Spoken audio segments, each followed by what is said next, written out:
Aita for standing up for my mom against my dad and saying he has no right blaming her for making sure her kids are okay when my half-sibling could die and my step-siblings are suffering. This might be heavy for some people, so I'll warn you guys of that now. 4 years ago my parents broke up because my dad cheated and got another woman pregnant. Dad moved in with his mistress and her kids, and mom moved out of the family house and into something she could better afford to maintain with 3 kids. My dad and his mistress had some rough shit going on. My half-brother was born with multiple complications and he was in the NICU for months and he requires all this specialized care. My parents divorced during the NICU stuff and it was pretty tense. My dad hated that mom didn't pause the divorce so he could focus on bigger stuff. Because of the affair and everything, I've, 16F, been pretty pissed at my dad and I feel let down by him and ashamed of him. I never cared much about bonding with the mistress, now his wife, or my step-siblings or my half-brother. I went to his house every other week while I was ordered to, and then every other weekend when mom was able to get his time with me reduced. Dad's house struggles because of my half-brother's needs and my dad tried to get out of child support because of it, but the courts made him still pay, but he got it reduced by a little. Life at mom's is way better because of that stuff, and it shows more for my siblings, 14 and 13, because they're in the same grade as 2 of our step-siblings and stuff gets compared. But that's been a bigger issue lately. My dad can't afford to pay for stuff like field trips or other activities, but my mom can. So me and my siblings, we still get to do that stuff. And because we're at dad's house less, he can't stop it. But 2 of his stepkids know when my siblings can do stuff that they can't, and dad had asked mom to let him stop paying child support for a while because of a surgery my half-brother needed, and he wanted my mom to gift the field trips to my step-siblings so they can go too and won't feel like shit when they know we get to do that stuff. He said if mom couldn't do that then he wanted her to not let us go. I think this talk happened in September and there were a few experiences my siblings got to do that my step-siblings didn't get to do since then, and mom refused to stop providing for us, but she also refused to gift to our step-siblings. Then in November my half-brother was brought to the hospital and he still hasn't come out. My step-siblings were worried and depressed about it, and they were being teased in school for missing stuff with the rest of their classes. So my dad went to mom for help again and she said no again. My half-brother's grandparents were visiting and asked my dad and his wife to take the weekend off being in the hospital, and they stayed. It was our weekend at dad's, so we were there, and my dad was complaining to his wife about my mom and how petty she is and selfish and evil because she's taking the affair out on my step-siblings, and how my half-brother could die this time and she can't do a single thing to help with the step's suffering when it wouldn't be anything huge. His wife called my mom something nasty in response and was basically all like fuck my mom. My dad said he found it hard to remember what he saw in mom because she was so evil and cruel. I listened to them for like 10 minutes before confronting my dad and calling him out on what he said. I stood up for my mom and told him he has no right blaming mom for making sure her kids are okay and taken care of and have what they need and even want. I reminded him she only has 3 kids and that his stepkids and his son are nothing to her, and it doesn't matter if the steps are suffering or my half-brother could die because they're not her responsibility, and I said if he doesn't like that then he shouldn't have cheated. My dad got really angry and we argued for like an hour. His wife was trying to argue but she was ignored completely, and then her youngest from before dad, who's like 7 or 8, started crying, so she went to check on her kids. But dad and we really got into it and said shit, and he told me I picked a fucking awful time to try and make him feel like shit, and did I not see how serious this stuff is? He said my concern should be my half-brother and not my mom right now, but he said my siblings, and I don't seem to care if he lives or dies. That our step-siblings care but we don't. Then he said to defend my mom when he's in pain is wrong, and to fight him on her behalf shows what a child I still am. My siblings and I went back to mom's early because of the fight. Aita. Stories number 2. Am I being a bridezilla by asking my best friend's partner to not propose at my wedding? Hi Honorable Judge Charlotte and Potato Queens and Kings, editor's note, nickname for Charlotte Dope fans, I have come seeking your advice. I will accept my judgment. I get married in April. We got engaged at Christmas, but in January my dad was given 5 months max after being taken off chemo for it not working. I will preface this by saying I never wanted the big white wedding. I am not a fan of being the center stage, etc. My best friend, 26F, of 14 plus years, is the polar opposite of me. My partner and I have been super busy with work, so have allowed my parents to plan the wedding. His parents are out the country on holobobs but have had input. My dad wanted a bigger celebration as this will be the last chance he gets to celebrate. I am obviously heartbroken and want to give him exactly what he wants.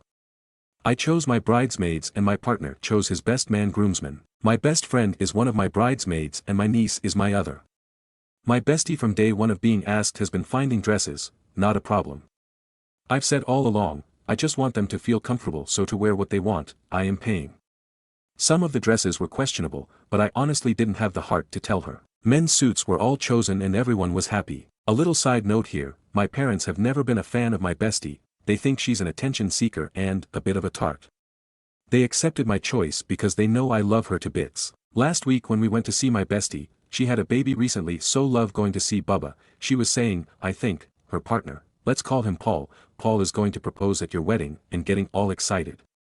She kept saying how she wanted it to be a perfect proposal and we have the perfect venue. That is true, the venue is stunning. On the way home from seeing her, I was talking to my partner and said that I didn't want him to propose at the wedding, as we were already celebrating a wedding and my beautiful daddy, and didn't want to take away from that. I reached out and tried to explain this to Bestie. Her reply, if you are going to be a bridezilla, I don't want to be part of your rushed wedding. If you can't stand other people getting attention, you're really pathetic and need to get over yourself. Here I will input, partner and I have been together 4 years, her and partner have been together 1 year. Not that this is any sort of competition. But here is where I may be the bridezilla a-hole. My response, I'm truly sorry you feel like I've been a bridezilla a-hole, I've tried to be accommodating and as free-willed as possible. You've had your choice of dress, shoes, hair, makeup, accessories, which were all paid for by me, and we have accommodated bringing your baby, which of course we would as we love you. You know I don't like major attention, but this is my family, my friends, and they're coming to our wedding. If you're so desperate for the attention on you, perhaps it's best you're not there. I'm sorry that this hasn't working out, I'm truly heartbroken. But this day needs to be perfect for my daddy. Her last response, I didn't respond, your dad's gonna die, he won't even be here to give a sh*t. I don't mind losing her over this, but I'm heartbroken and now thinking I may have been a bridezilla. Please help potato kings, queens and everyone in between. Comments. Most of OOP's comments include screenshots between her and the friend. I have transcribed them below. Reply, all one text, hey gorgeous. It was so lush to see you and Mr. Roman. He's gotten so big. Can I just air something that's really played on my mind? I absolutely don't want to upset you in any way and you know I've given you and Savannah free reign with everything from dress, accessories and everything. I also haven't asked you to pay for anything, so you've got a free room for the night and everything paid for. Basically, I'm just a bit hurt that you are planning on getting engaged at my wedding. It's a day that is less about me and more about my dad being able to celebrate with people that cherish him.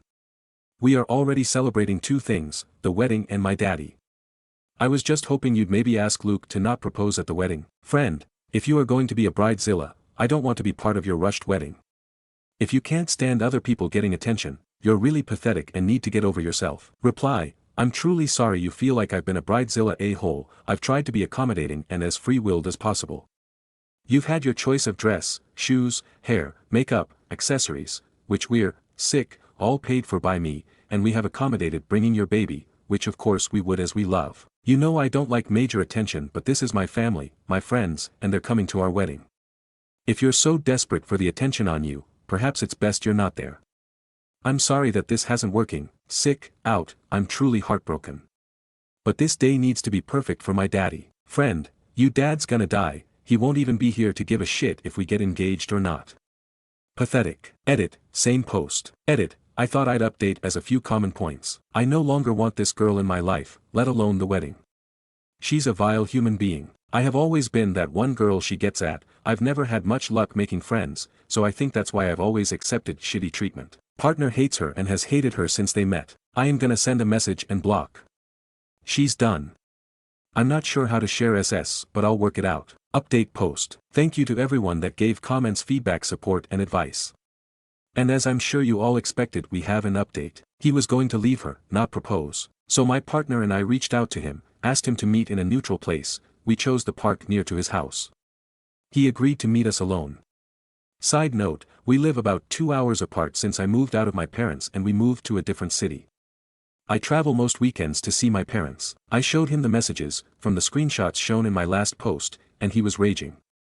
Paul was so angry at what had been said, then turned to us and said, I actually wanted to leave her, but was waiting until after the wedding as to not ruin the day for you and your dad. We had a long chat. Paul and my partner have a lot in common and he's always been lush to the both of us. We drove him home and left. Driving the 2 hours home I felt relieved. I've never felt so stress-free. I had no one to try and please. And who needs an egg-sucking bridesmaid anyway? Paul rang when we got home. They've split up. She tried to deny the messages, but didn't delete them from her phone, so he knew it was true. He told her he was repulsed and was planning on leaving after she'd been unkind to his mom, also ill. Paul wants an amicable split with baby, so we'll possibly getting lawyers involved. My daddy is over the moon, he's heartbroken that I've lost pretty much my only friend, but he's so glad she's gone. He's surviving day to day and we are giving him the best we possibly can. We took him suit shopping and he looks absolutely incredible. My mum hasn't got her dress yet, but we are having a special girly day out soon, dresses, spa day, and just overall love. Major updates. Passwords with vendors. Paul is still coming, either alone or with a friend or someone else. He deserves a break. Paul is going to tell her parents, who are massively religious and massively strict and will not tolerate bullies. Stories number 3. Aita if I want to break up with my girl because I am tired of her testing me all the time. I've been with my GF for a year now and she is always looking through my phone to see if I am doing anything against our relationship. She goes through my phone at least twice a week and my computer once a week. When I see her with my phone or on my computer, I ask her what she's doing and she outright says just checking if you are cheating. 2 days ago, I went to pick her up at her best friend's house only to learn that she wasn't there. Instead her best friend answers the door in a revealing outfit and trying to seduce me. I noped my way out of there as quickly as my car can get out of the driveway and when I got home, my girl was there. I sat her down and told her what happened, she laughed and said that was just a test and I passed. I am so angry right now because I have never done anything to deserve this type of mistrust and I know she does this because her ex used to cheat on her. I am to my wit's end, I love this girl but I really don't think this is healthy. Wibta if I feel like I want to break up with her. Stories number 4. Aita for asking my dad why his new stepkid's safety is my problem. My dad, M47, got married to Deb, F40, a few months ago. I, M17, live with my grandparents just like my dad did before he moved in with Deb and her kids, M15, F11, F10, M7. I didn't move with my dad because I didn't want to uproot my life again, which we did a lot after my mom died, and I didn't want to deal with the headache that is Deb's oldest son. I don't know all the specifics of Deb's son's issues. But I know he has a caseworker and Deb gets all these services for him. To summarize everything. He has anger issues that make him violent and issues with authority that make him violent. He doesn't like school and doesn't want to sleep. He'd prefer to stay up playing video games all night and doesn't like when that can't happen. He doesn't want anyone in his space and he's really territorial about everything. I met him like 6 or 7 times before I said screw it and refused to go meet up with them. He basically terrorizes his younger siblings and his mom. My dad's being terrorized now too. Ever since the wedding dad has tried talking me into moving in with them.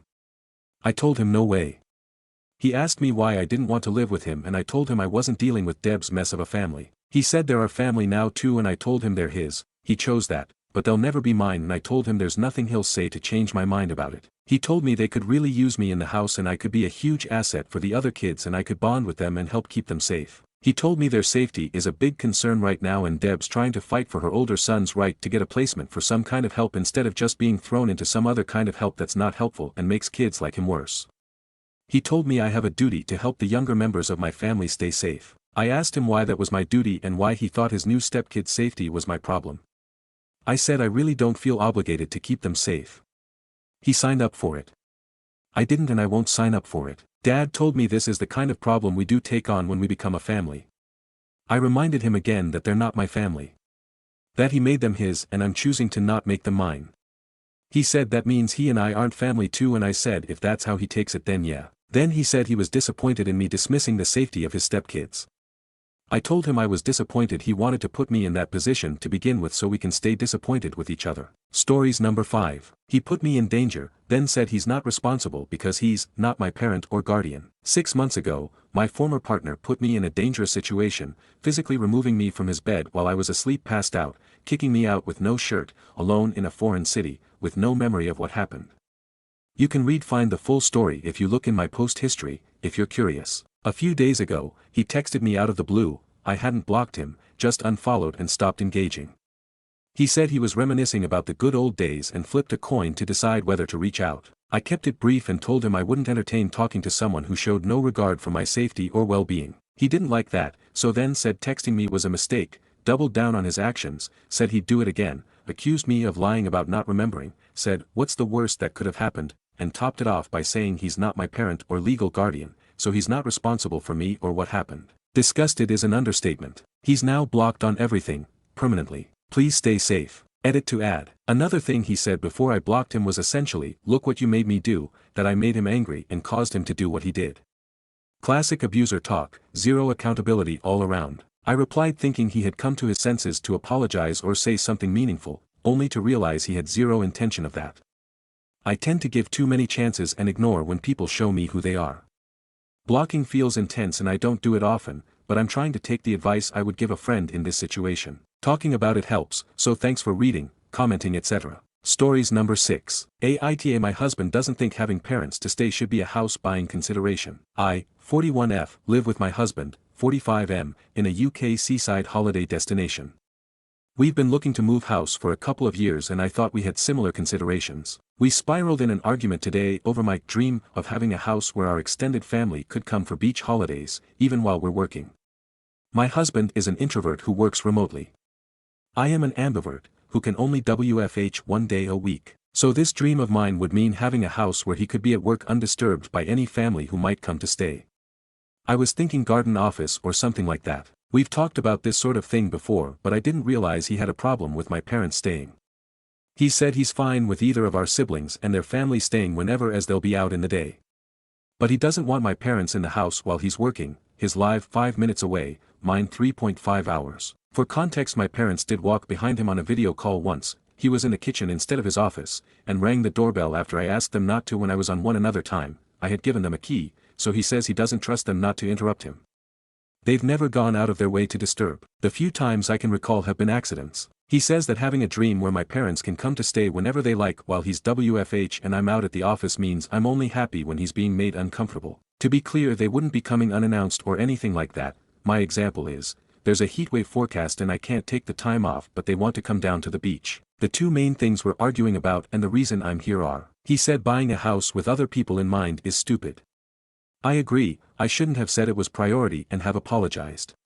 I clarified that I want us to find a house that's perfect for our needs, and then share it with the people we love. We're fortunate to live in a holiday destination and I'd love to share that good fortune, particularly with my parents while they're still alive, they're in their 70s. He can't understand why I'd want my parents to stay while I'm out working in the day.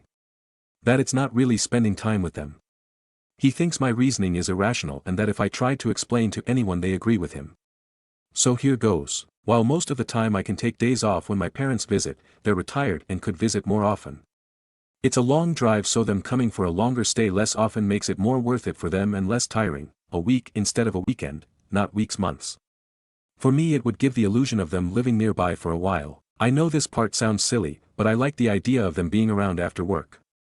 I'd rather see them all day, but seeing them after work a bit more often would make it feel like they were closer by. So AIT. And how can I approach a compromise? Stories number 7. My ex is texting me questions about the kids all day now that we're back in court. My ex-husband and I have joint custody of our kids. He was abusive to me and an absent father during our marriage, and I was solely in charge of the kids. He has a great support and accountability now that's helped him become better for them, and I'm all for that. But I don't like communicating with him unless I have to. Our custody agreement was made a bit over a year ago and the state automatically adds stuff that's just the usual. One of the things added under communication states, each parent shall return any messages left by the other parent for by concerning the children within a reasonable time and no later than 24 hours. This felt like it would be for necessary things. But since going back to court with ongoing court dates about child custody, the eldest is 14 and is refusing visitations with his dad, my ex has been contacting me an insane amount, which has never happened before. This is some of what he texted me yesterday while the kids are in my care. Did daughter and son get into any fights today? Did they yell at each other? You shouldn't let them yell at each other. Was there a punishment? What time did they have lunch? That's a bit late for lunch. What did they eat? Chick-fil-A isn't very healthy. What about dinner? I feel like I have to respond to all of this because of the way the agreement is phrased, but this can't be normal. I don't contact him about the kids when they're in his care unless I absolutely have to, because I don't want to take away from their time. I'm so annoyed. Do I have to respond to all of this? Stories number 8. Ex-partner broke up with me 2 months before wedding and she's already sleeping with someone else. Venting, advice welcome. So as the title says, me and the ex were meant to be getting married on the February 19th, which would have been our 7th year anniversary, just gone. Just before Christmas last year she told me she couldn't marry me and I've been pretty heartbroken about it, and after the dreaded wedding date had passed I felt somewhat better, like a weight lifted off of me. Until today where she told me she's already slept with someone else and I just feel even more broken. To me it feels like it meant nothing to her and it was 7 years down the drain. Unfortunately I still live with her as we were planning to put the house on the market but I've decided to buy her out instead. I know she's not slept with anyone but me in the house thankfully. My mortgage advisor is getting the paperwork sorted this coming week so I can get her out of my house ASAP. I just don't know how to process this fully without feeling like absolute shit. I've spent 7 years putting her first and doing what she wants to have it all thrown in my face essentially. Stories number 9. My crazy Trump supporting neighbor tried to get me fired for speaking the truth. Fellow atheists, I need to vent about this experience which occurred to me recently. I recently moved into a quiet neighborhood about a month and a half ago. As soon as I moved in, I noticed neighbor across the street with 3 Trump 2024 signs. I didn't think much of it at first, as everyone is entitled to their own opinion. He also didn't seem that bad at first, but these signs were the first red flag. 2 weeks ago, he invited me over to a luncheon at his house with fellow neighbors. This was the first time I had been inside of his house, and it seemed very quaint and elegant at first. However, something was off. I noticed a large crucifix over his fireplace in the living room where we sat. There was Christian articles and literature all around the room. When we all sat around to eat, we began to discuss normal topics, like sports, how our jobs were going, etc. We eventually got to discussing religion, as the local Catholic parish was hosting a fundraiser that weekend to send aid to Israel, and several of my neighbors were donating. This really got my blood to boil, as they were donating to a genocidal regime, and I have Palestinian friends. They asked me if I had donated, which I said no, and that I would not give money to evil people. My neighbor across the street interpreted this as an attack against the Catholic Church and Judeo-Christian beliefs. He got up and slammed his fist into the table, and screamed at me for saying such communist horseshit. He accused me of worshipping the devil, which I proceeded to inform him that I am an atheist, and thus do not believe in his pretend deities. Enraged, he told me to leave, which I gladly did. I felt off for the rest of the day, and concerned that my neighbors would despise me now. But this is a price I have to pay for telling the truth. I found out yesterday that he filed a complaint with the HOA, and also called up my place of work to inform my boss about my rude and uncivilized behavior. According to what my boss was told, I was advocating for genocide and using hate speech, and that I was, in general, a nuisance to the neighborhood. He also said that I had harassed the local church and priest, and attempted to disrupt church services. Since I live in a religious area, I am concerned that my boss may fire me or I may face penalties at the office. I wouldn't be able to sustain my lifestyle, so I am concerned. TLDR, crazy Trump neighbor enraged at my lack of religion. Thanks for letting me vent. Stories number 10. Aita for calling my stepdad arrogant and a liar for saying he's not a stepdad but the dad who stepped up and the dad we needed. My parents divorced 13 years ago. I'm 17M, their oldest kid, and then there's my 2 sisters, 15F, 14F. Our parents share custody of us. Both show up for us. Both support us in extracurriculars and pay for our things and provide for us. My dad was always around and he never acted like a deadbeat dad. When I was 7 my mom met her husband and they got married after dating for like 5 months or something crazy like that. At first I thought he was okay. My sisters never liked him much. My youngest sister used to cry every time he tried to pick her up or interact with her. But mom married him anyway. It was like 2 months after they got married when my stepdad told someone he wasn't a stepdad but the dad who stepped up. He said the 3 of us had needed a dad and he was glad to rise to the occasion. I asked my mom why he said that when we had a dad. She said people think less of stepparents for some weird reason and he wanted it clear that he was our dad too. I said it sounded like we didn't have a dad though.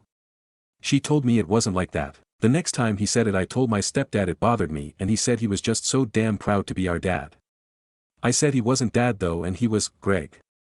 I was punished for saying that and mom told me it's wrong to scream at a stepparent, you're not my mom or dad, and it hurt feelings. I hadn't screamed but my mom said it didn't matter if you screamed it or said it because it was hurtful. I ended up telling dad about it and my sisters did too when they realized what he was saying. Our dad talked to our mom but I don't think she cared about his feelings. I told him about it a few more times and I remember my mom and stepdad being so pissed at dad all of a sudden so I guess he tried to make a bigger deal out of it. My stepdad started saying it more, mom started saying it too and posted it on socials a lot. It got on our nerves a lot and my sister's dislike for him spread to all 3 of us over time. So much that now I'm only going to mom's house because my sisters have to since they're under 17 and that's the age where our choice has some weight in court. I could stop going. But I decided to stand by my sisters until I'm 18. It's been painful, but at least we can vent to each other easier. My mom and stepdad had some friends over at the weekend, and my stepdad started his BS off again when one of his friend's stepkids told his friend that he wasn't his dad and to go away. My stepdad was like, "Oh, don't worry, and eventually they'll realize without you they won't have a dad and you're the dad he needs," speaking from experience and all that bullshit. He said neither one of them was stepdads because they were actually the dads who stepped up and were needed by the kids. I got so mad hearing him say that shit again, and I called him arrogant and a liar. I said we didn't need him, and if anything he made our lives worse. I said my sisters never liked him, and I eventually saw why, and he needed to accept that he didn't do more for us than our dad. He wasn't more involved or even equally as involved, and that he was never going to be appreciated or wanted like he believed, and he needed to stop fucking up other people's relationships with their stepkids by filling their heads with such BS. I also said he has his own kids now and should focus on them instead of us because he'll never get his ego stroked like he wants to. Of course I got into trouble for my outburst, and I was basically grounded until I got to my dad's house. My mom blamed my dad for it and said he filled our heads with disrespect for her husband, and it made me feel bad that dad was getting blamed. So I wondered if I'm TA for saying all that instead of letting it go. Stories number 11. AIO for wanting to back off from my pregnant bridezilla friend. My 27F friend, 27F, let's call her Sarah, is getting married soon and recently found out she's pregnant. I'm her maid of honor, and ever since her engagement, she's expected me to handle almost everything for her wedding, despite me working full-time and doing my master's degree. She refuses to hire help, so on her wedding day, I'll be getting my hair and makeup done at 6 a.m., then setting up her entire venue from 7 a.m. until the wedding starts at 3 p.m., along with a few of her cousins. In my culture, you hire people for this, and you never expect your guests to work at your wedding, so this already feels excessive to me. Edit. I have to pay for my hair and makeup, which again not a thing in my culture, so it's not like I'm actually going to her wedding for free.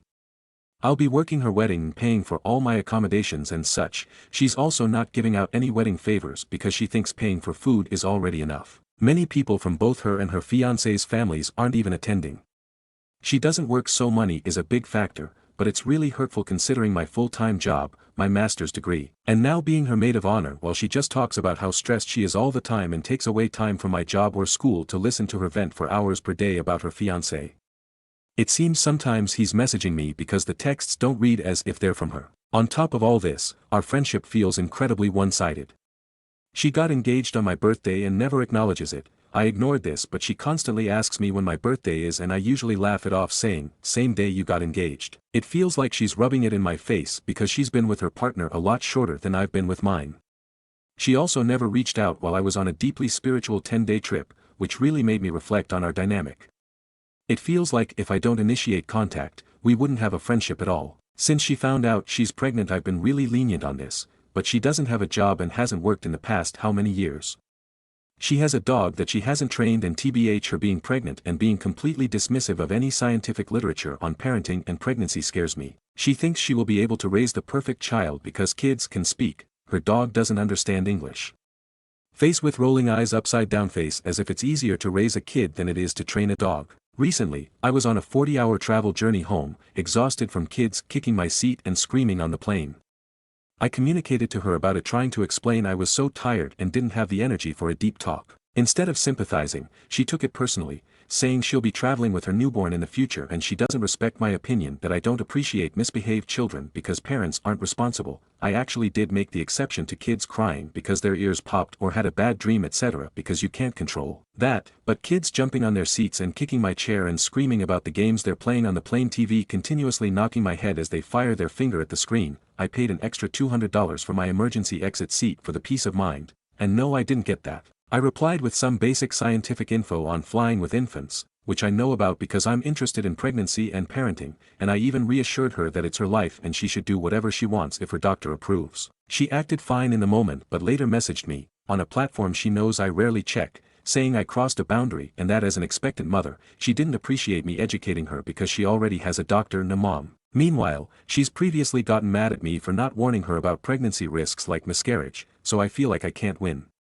What really stung was that earlier that day, I had excitedly messaged her about my maid of honor dress arriving and how perfect it was. She completely ignored my text and then, 5 hours later, only reached out on the platform I don't use, just to criticize me.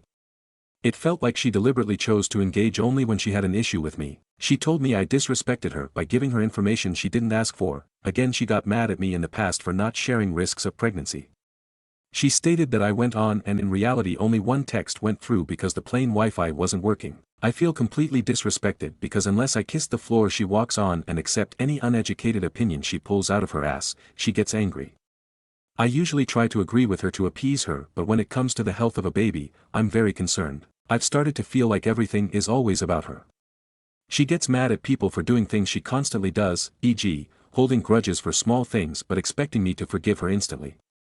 When I finally told her I'd accept it if she no longer wanted me at the wedding or in her life, she just didn't respond. I'm starting to feel guilty, like maybe I was too harsh, but my other friends have been telling me for a while to cut her off. So, Aita for wanting to step back from this friendship?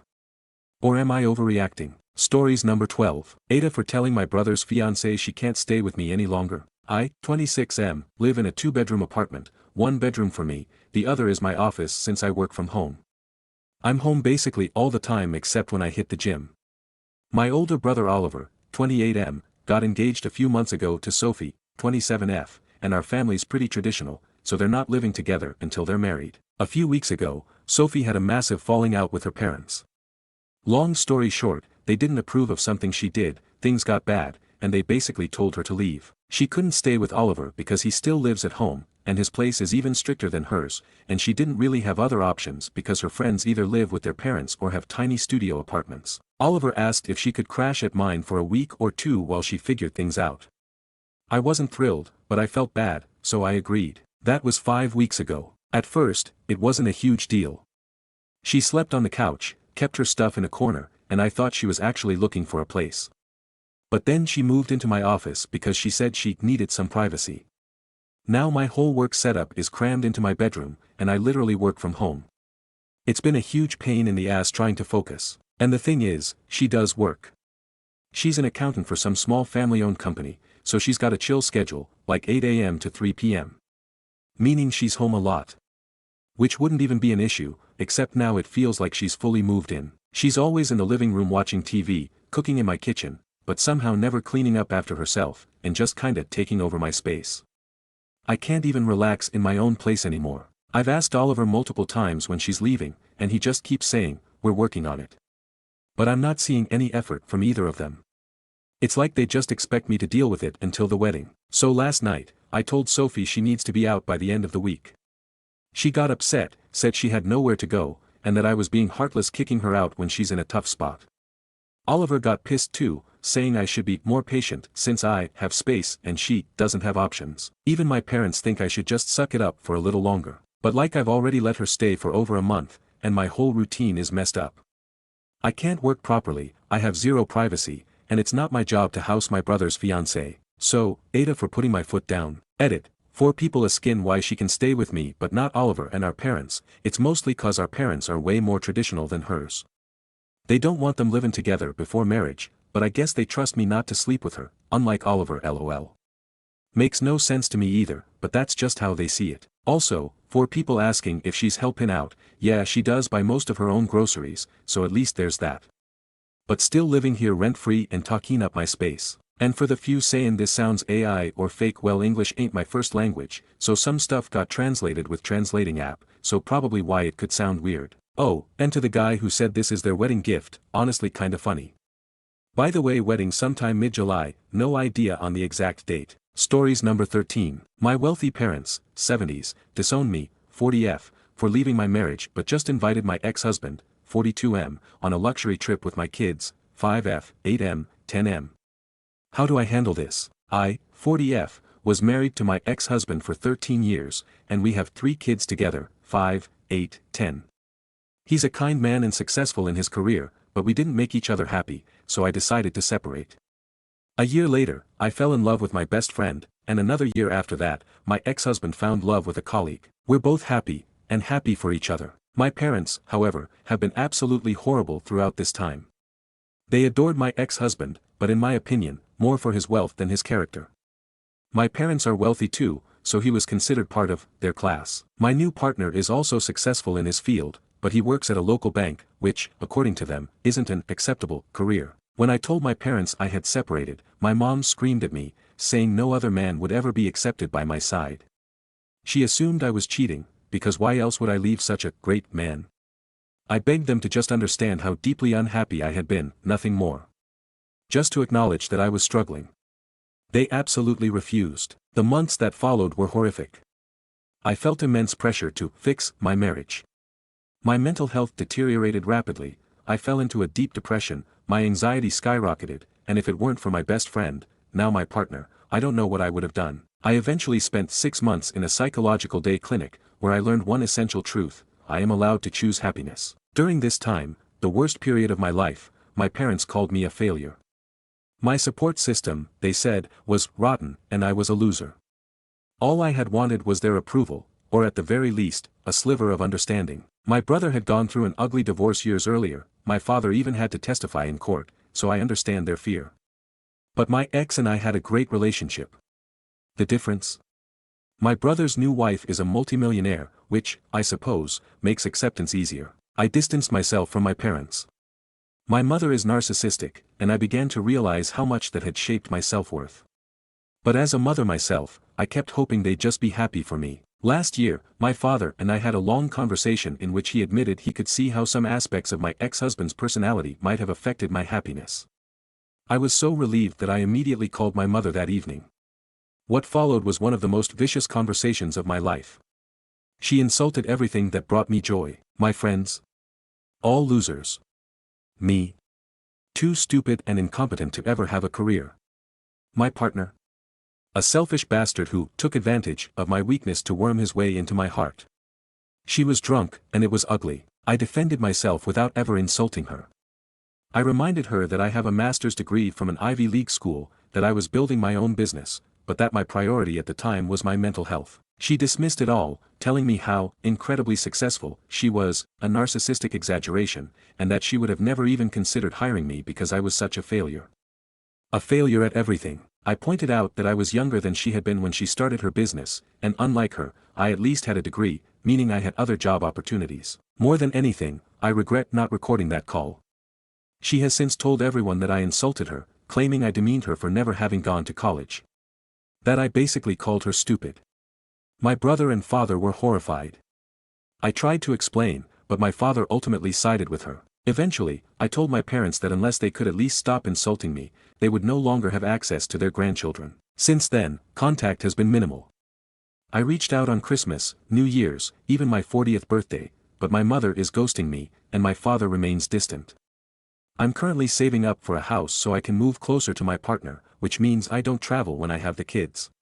Instead, we go camping or take day trips. As I mentioned, my parents are extremely wealthy. They regularly travel with my brother and his family on extravagant vacations, and, unsurprisingly, I've been cut out of their will. Right now, they're skiing at a 5-star resort. And today, I found out from my ex-husband that they invited him, for 4 days, with our kids. All expenses paid. I have no words. I've been crying all day. All I ever wanted was for them to be kind. I've made it clear they could see their grandkids when they're with me. Instead of addressing the situation, talking things out, or even attempting to be decent human beings, they're going behind my back and inviting my ex-husband. This feels like a slap in the face, to me, to my new partner, to my ex's new partner.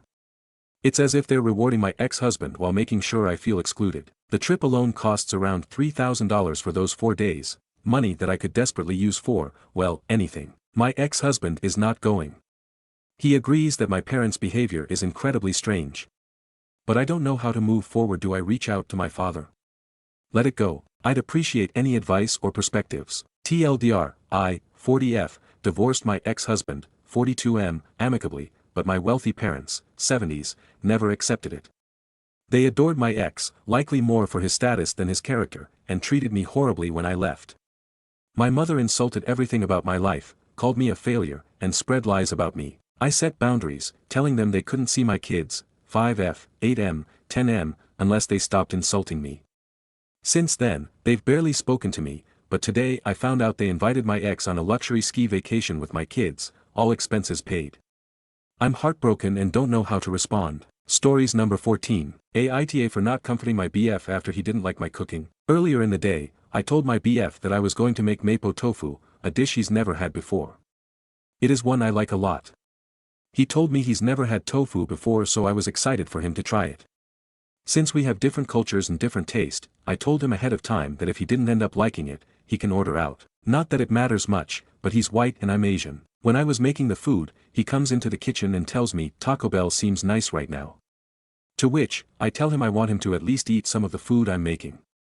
When I actually made the food, he seemed sure that he wasn't gonna like it as he told me, I'll just try a bite of your bowl. And I responded, why don't you just get a bowl for yourself?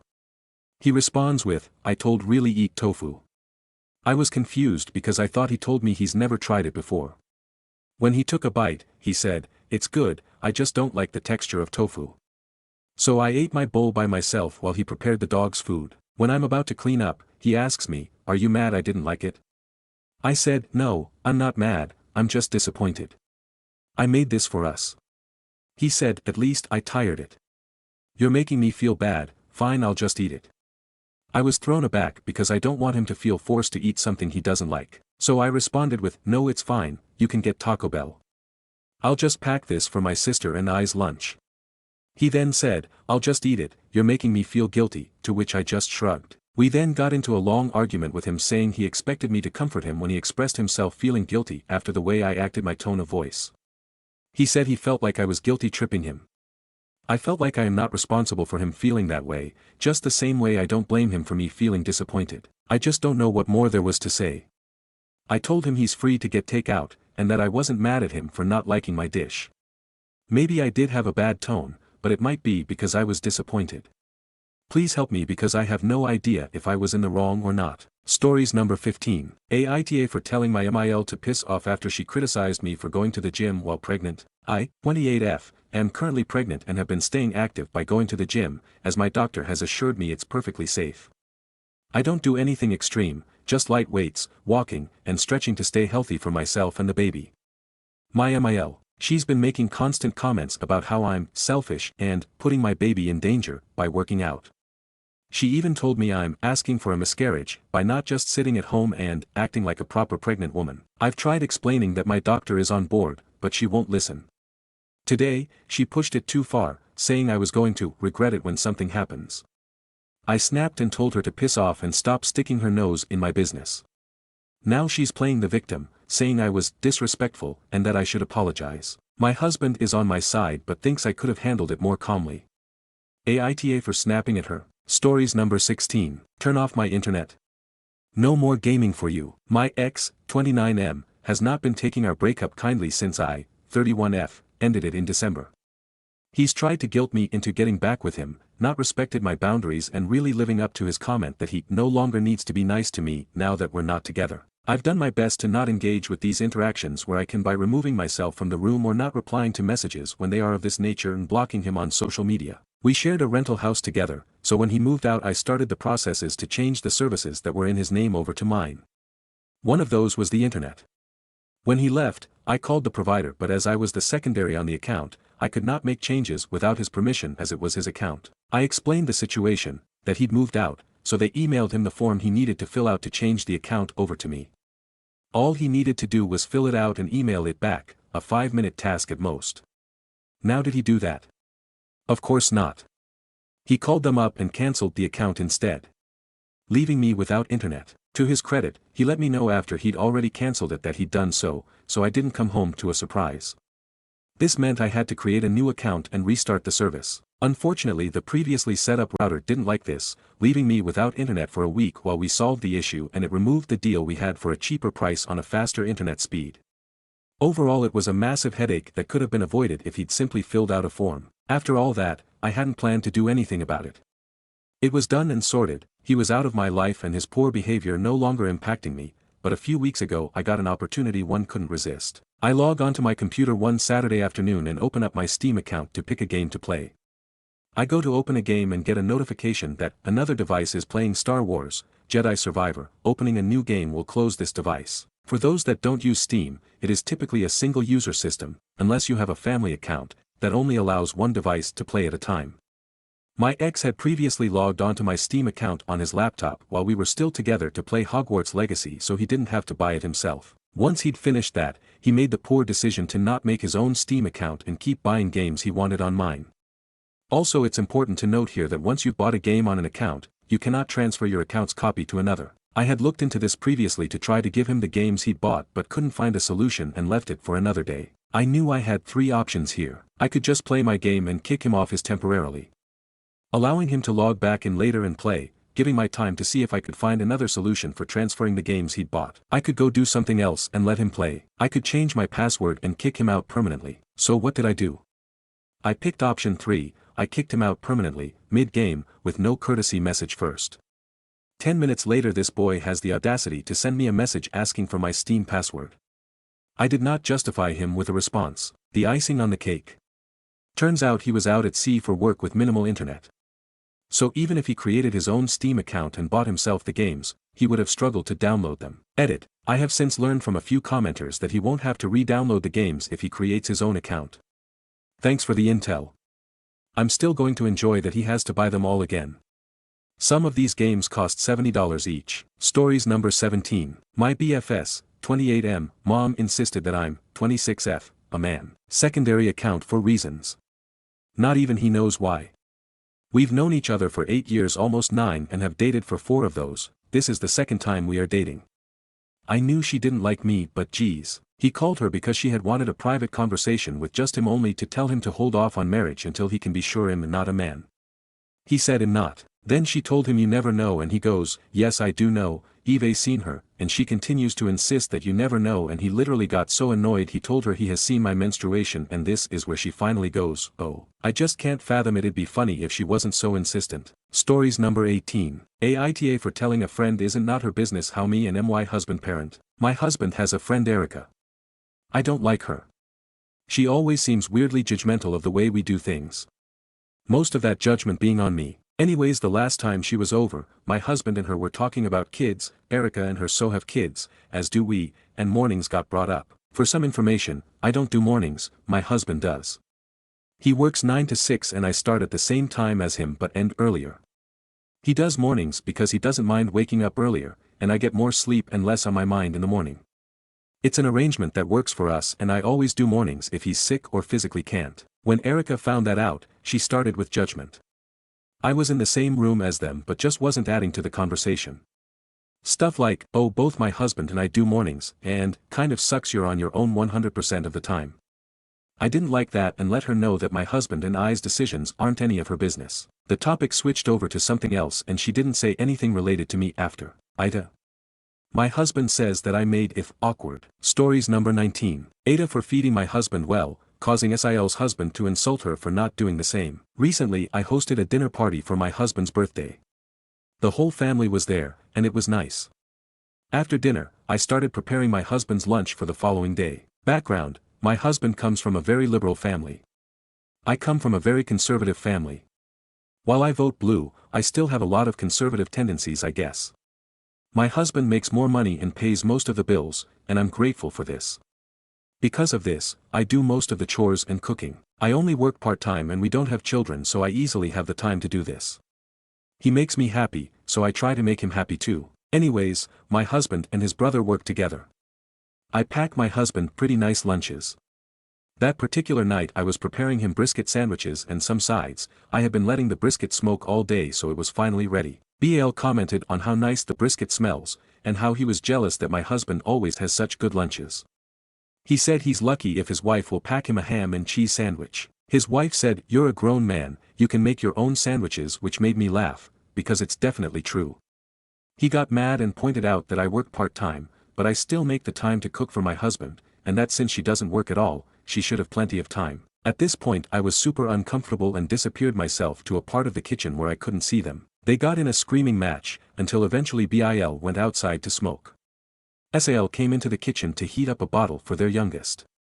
She kind of tore into me, and said that I should have waited till after they left to start on lunch, but they tend to leave really late, and by that point I'm ready to pass out. She said that he always gives her shit for not packing him lunches, and that I should let my husband deal with his own lunch for a change. I told her that her marriage is her business, and if she doesn't want to make lunches for her husband that's fine, but I'm going to do what I want to do, and my marriage is a lot happier than hers, so I must be doing something right and she needs to mind her own business. I also pointed out that BIL has always been an asshole his whole life, and if she didn't like it she shouldn't have picked him as the guy she wanted to marry and have kids with. Aita.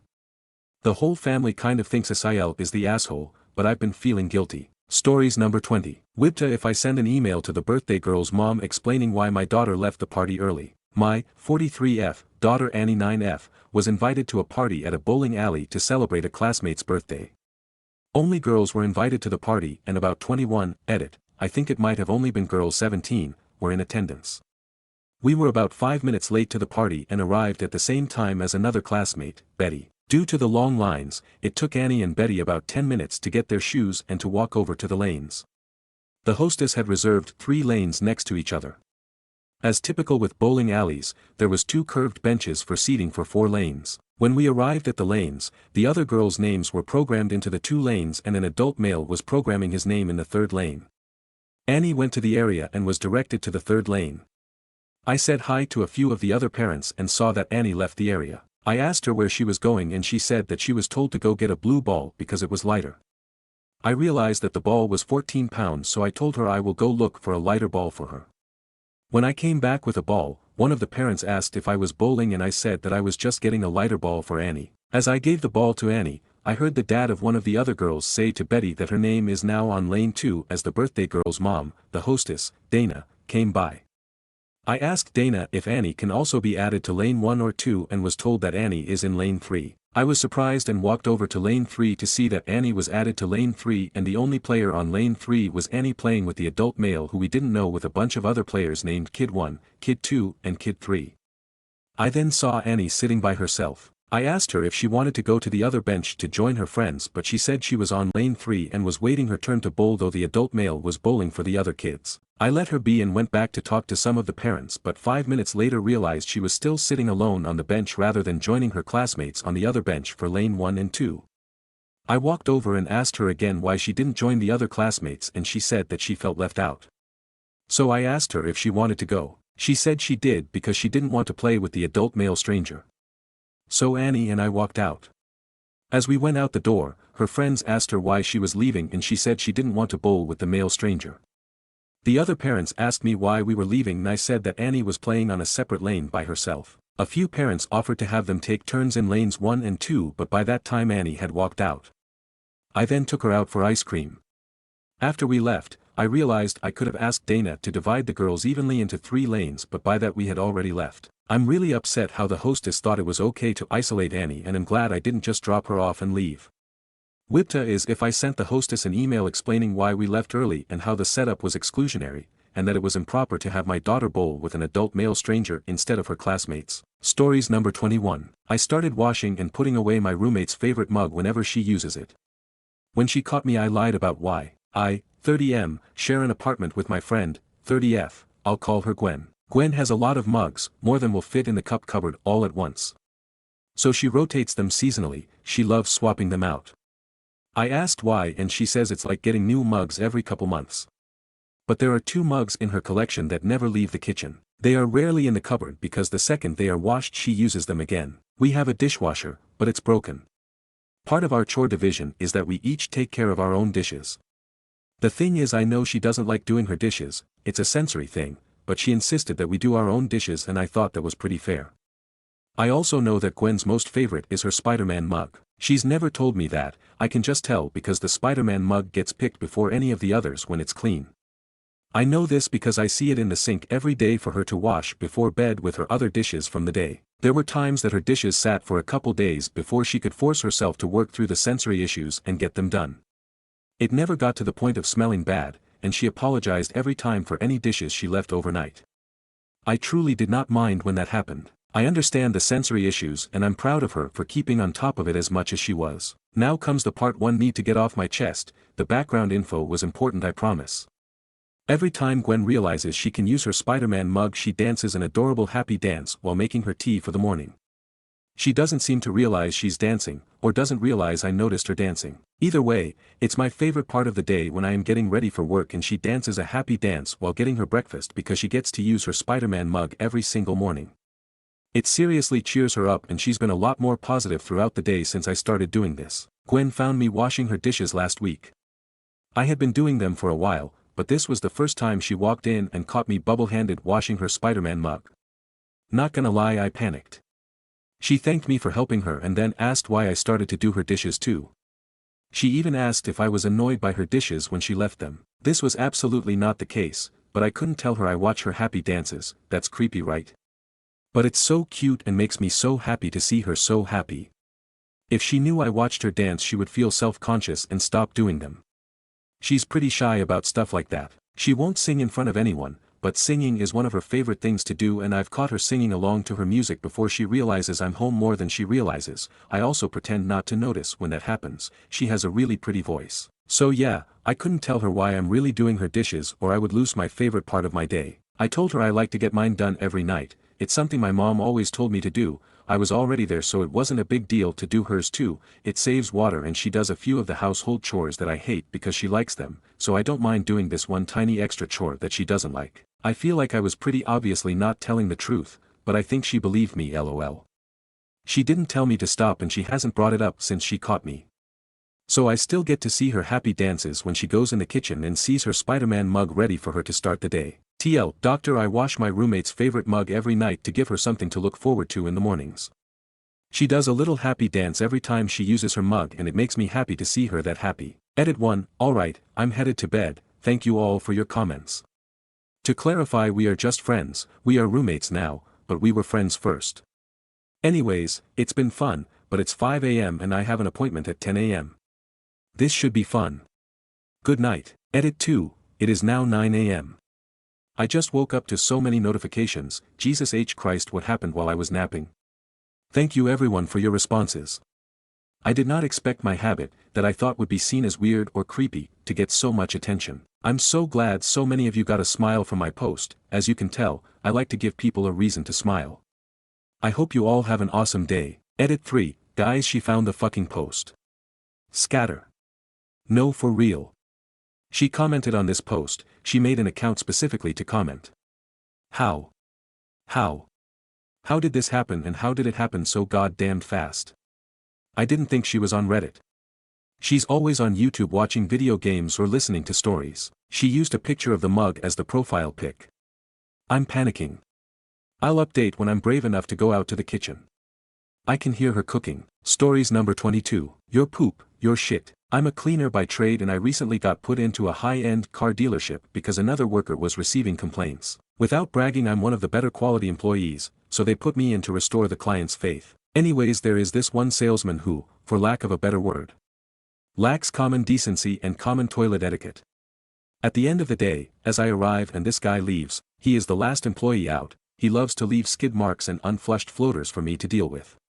Also leave spray marks without attempting to clean them himself. Initially I was like, well, it's my job, and just shut up, put on my PPE and went to work. But like any regular human, I could only put up with it for so long. I made a report to my supervisor at work asking for a little more effort to be put in by said employee to make it easier for me to clean the bathrooms. This fell on deaf ears and he made it his mission to make it messier. Needless to say, he spiced up his work diet and I dealt with the fallout. Athan approached his boss, arriving earlier to do so. Again fell on deaf ears. I then pulled the guy himself aside and asked him to at least scrub it lightly before leaving. This only made things worse, so I did something that got me in trouble. But also exacted my petty revenge. One afternoon only last week he made a conscious effort to make the toilet messier than ever. And I'd finally snapped. I used my work-issue toilet scrubber, cleaned his mess, then put the scrubber in a Ziploc bag and put that into his work drawer, with a note to him. Wrote a note and left it on his boss's desk explaining my actions. After a disciplinary meeting with my bosses and a few days off for personal reasons, I returned to the dealership last week. Found out that the salesman had been fired. I was issued an apology and $100 Visa gift card for compensation. I feel a little bad. This dude could have taken 30 seconds after his business to keep his job, but the petty part of me is dancing a conga line right now. Stories number 23. Boyfriends, 29M, behavior in restaurants leaves me, 27F, embarrassed.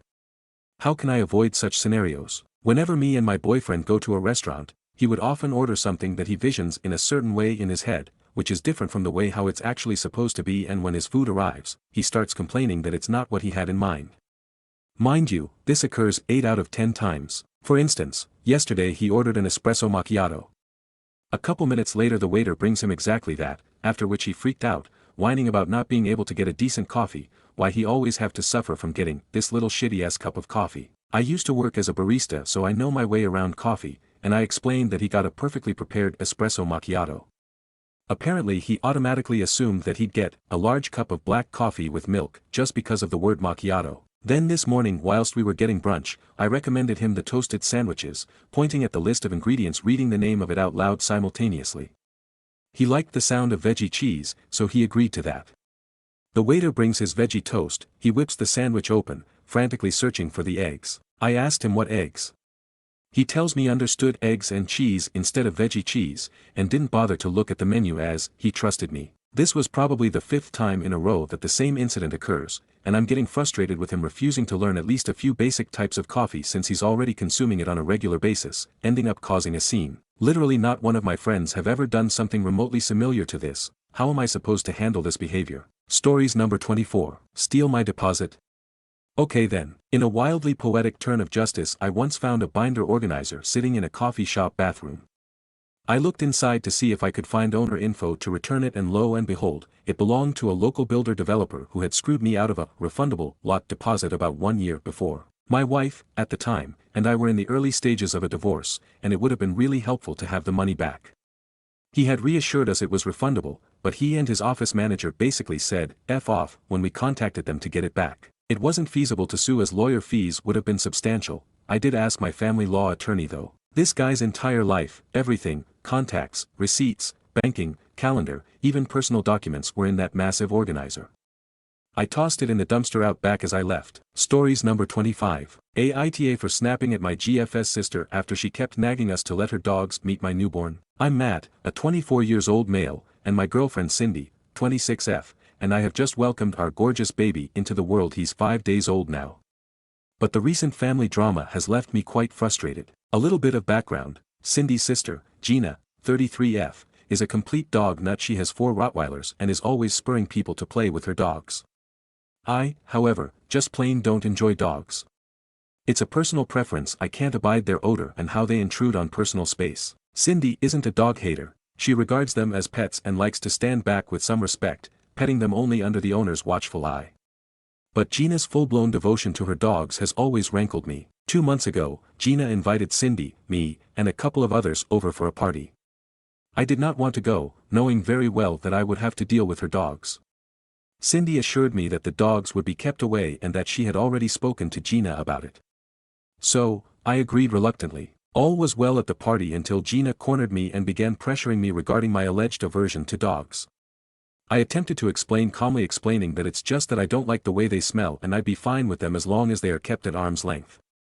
But she wouldn't drop it. She, however, continued insisting that dogs can pick up on bad vibes and that her cute little babies, her dogs, are completely well-mannered. I was getting frustrated, so I finally walked away from the discussion, exiting the room and later complaining, first to Cindy. She apologized on Gina's behalf and offered to speak with her, and I chose to leave it alone at that point. Cut forward to today, Cindy has delivered and we're thrilled with our new baby. But then Gina pops up again, this time insisting that her dogs greet our new baby. I was totally against it. I just don't want my baby to be licked or sniffed by an animal. I let Cindy know my feelings, and she could understand where I was coming from. She even informed Gina that, for our family's comfort and our baby's safety, her dogs could not be permitted to come into contact with our son. That's when everything blew up. Gina became upset. She was saying that they're her siblings and we couldn't be that strict. Frustrated to the breaking point, I found myself telling her, crudely, it's a fucking animal, if you cross my boundaries, I'll kill your dogs. To say that this was the straw that broke the camel's back is an understatement. Cindy and I ended up blocking her, and we now maintain low contact. My family is mostly on our side, though my dad said I may have gone too far with my statements.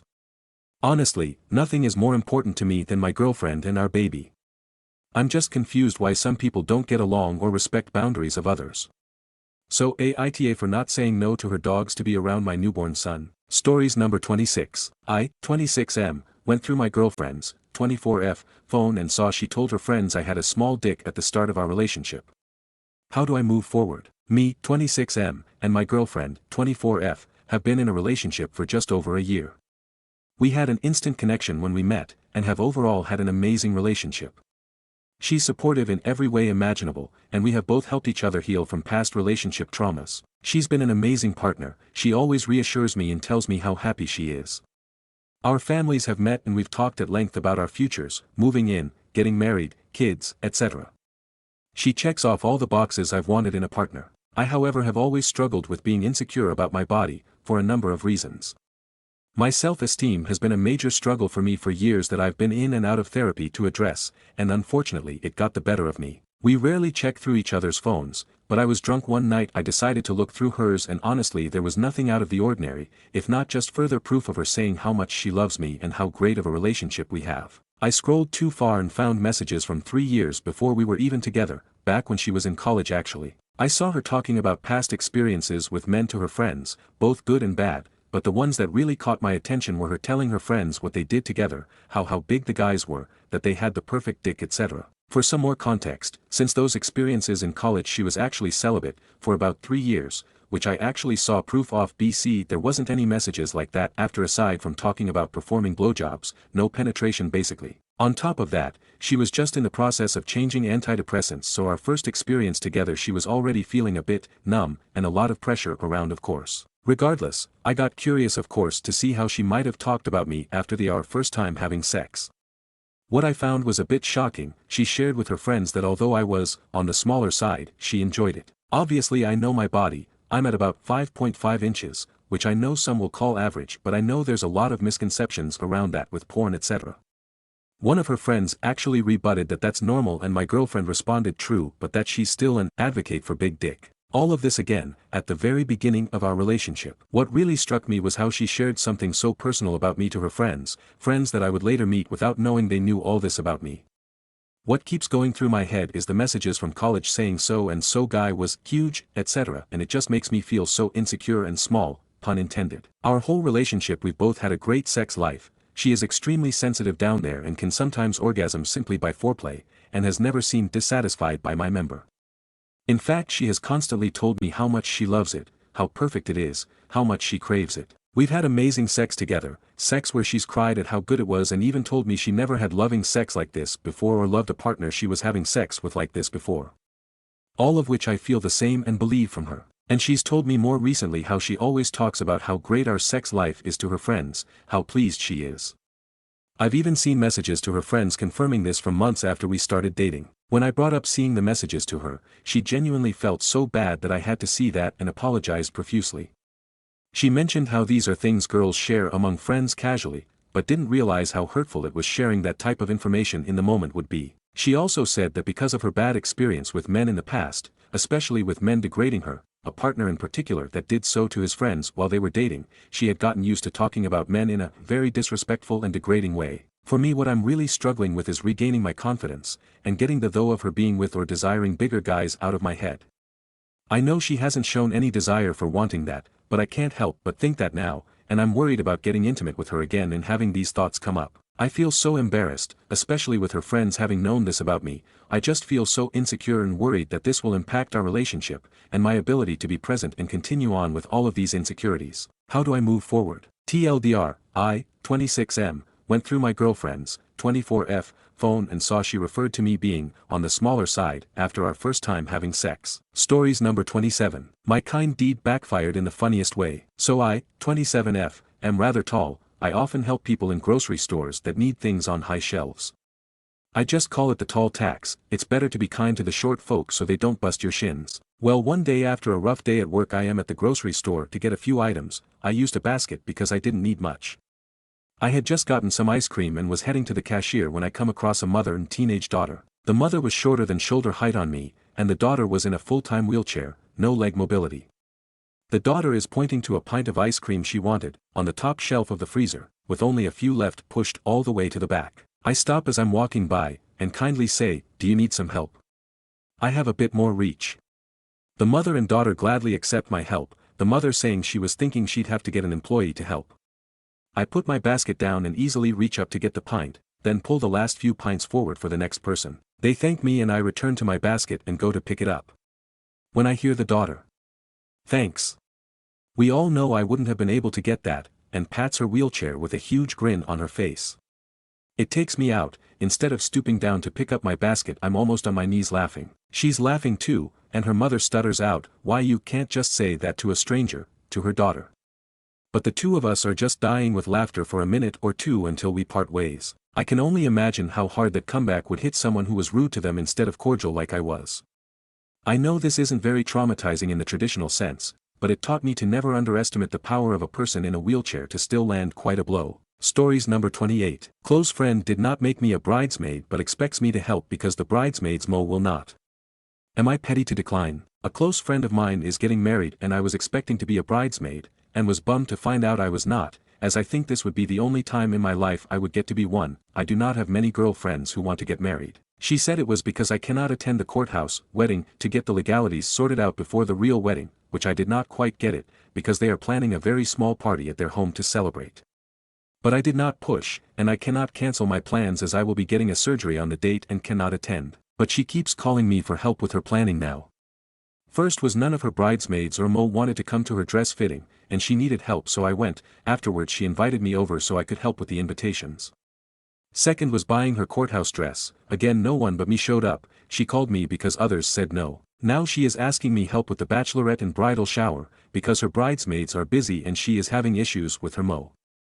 I know she is also extremely busy whilst I am not, but I really do not want to help her without really being appreciated. I am not even sure I will be at this party to begin with. I assume I will, but I also assumed I would be selected as a bridesmaid. I know the wedding is not about me, but if I am to be a guest, with not even a +1, I do not want to bother with all the other stuff. Would I be petty to decline? And is there a way to do so without being petty? Stories number 29. How I lost a friendship by calling out a bridezilla, my bridesmaid horror story. Hi everyone, I'm here to share my experience. My longtime friend got engaged and asked me to be her bridesmaid. She's in her early 30s and has been a bridesmaid at several weddings, often complaining about demanding and unfair brides, vowing never to be like them. She even said, if I start acting crazy, tell me I'm being a CT. Fast forward a few months, and she mentions she's been texting an old fling. She has a history of cheating on her partners, but I hoped she had moved past that. That was the first red flag. The second red flag appeared when she sat me down to inform me that my ex-girlfriend would also be a bridesmaid and that I should be kind and polite to her. Although my ex and the bride had been friends, they hadn't spoken for 2 to 3 years before the engagement. For background, I dated this ex for less than a year when I was 16-17 and she was 21. After we broke up, she harassed me at parties, spread rumors about my sexuality, and contacted my family. I've always remained civil, but I resent her for how she treated me. I felt insulted by the bride's insinuation that I might cause trouble, especially since my ex now struggles with alcohol and drugs and is way more likely to cause a scene. Nonetheless, I decided to let it go for the sake of her wedding. The final red flag occurred when we started a group chat with the bridesmaids. One night, the bride shared photos of her wedding shoes, and the maid of honor, MOH, shared a picture of her baby. I liked and commented on both. The next morning, I woke up to a rude text from the bride, instructing me not to like or comment on the MOH's baby pictures because she didn't want MOH's baby to overshadow her wedding, which was still over a year away. Initially, I thought I'd let it slide and simply responded, okay. Then I remembered all our previous conversations and complaints. In response, I did what she had once asked. I told her she was being a CT. She flipped out, criticized me, threw some low blows, and insulted me. At that point, I decided to drop out of the wedding and told her to find another friend and bridesmaid. From what I've heard, they did go through with the wedding. She continues to cheat, and still badmouths me whenever she gets the chance. As for me, I'm so thankful I didn't get involved any further. Stories number 30. My neighbors trashed my yard and they removed 3 of my trees without my permission. I woke up a couple days ago and 3 of my trees were already gone. They were about to cut a 4th when my husband ran outside to stop them. We told them they were our trees but they did not agree. So my husband made them stop cutting on our side of the property until they have a surveyor come out and complete a survey of the property. A guy came out the following day to survey the yard, and when the stakes went into the ground and the lines were made, the tree stumps were clearly on our property. These trees were not just some small plants that won't be missed. They were 70 foot tall and so wide that they blocked the entire side of my yard, meaning they made a wall in between our property and our neighbor's property. They were very ornamental and added a lot of beauty to not only our property but the street we live on. They gave us a huge amount of privacy and blocked us from seeing all the homes to the left of our house. Those trees made us feel like we had our own private sanctuary. It's one of the reasons we bought this house. Because we loved how private and detached our yard felt. These trees also kept neighbors from seeing our house and in our window. We feel completely exposed now. Not only outside but also in our home. The only thing my neighbors had to say about what they did was, "I'm sorry but, I didn't think it would be this big of a deal." Her husband not only hasn't not said a word to us about it but he won't even look at us. They are actually upset with us for not allowing them to continue cutting our trees that they think are ugly. Her reasoning for cutting down our trees was absolutely ridiculous. Basically she is too lazy to trim back some branches. She offered to buy us 2 new trees but the trees they took down are irreplaceable. She said we can order 2 trees from Lowe's and they will be here in 2 days. First of all they cut down 3 and secondly I don't want some small trees from Lowe's. I want my 70-foot cedars back. Now about a fifth of my front yard is a giant empty bed where the trees used to be. It's just a big mound of dirt and sticks and 3 giant tree stumps. They literally have about 1.5 feet of property on our side. The rest is mine so this doesn't affect their yard. I told them and the tree company they hired not to touch anything on my property or the property line again. They had plans to replant trees of their choice in the place of my trees. Which isn't going to happen. I have repeatedly told them in text and in person that we need to talk about this before anything is done there and they disregard me. After everything that has happened and how upset and angry they know we are, they still tried to grind down the stumps. We ran out and told the tree guys once again to get off our property and not to touch anything on the property line or our property. I had to tell them we consider the stumps evidence and if they remove them they will be removing evidence. Seems the tree company understands that they have fed up my neighbors not only don't get why we are upset, they don't get that what they have done is trespass on my property and damage my property. They are treating me like I have done something to them. I have decided to cut all contact with them. They were at one time people I considered friends and very good neighbors. Now, I think they are major assholes.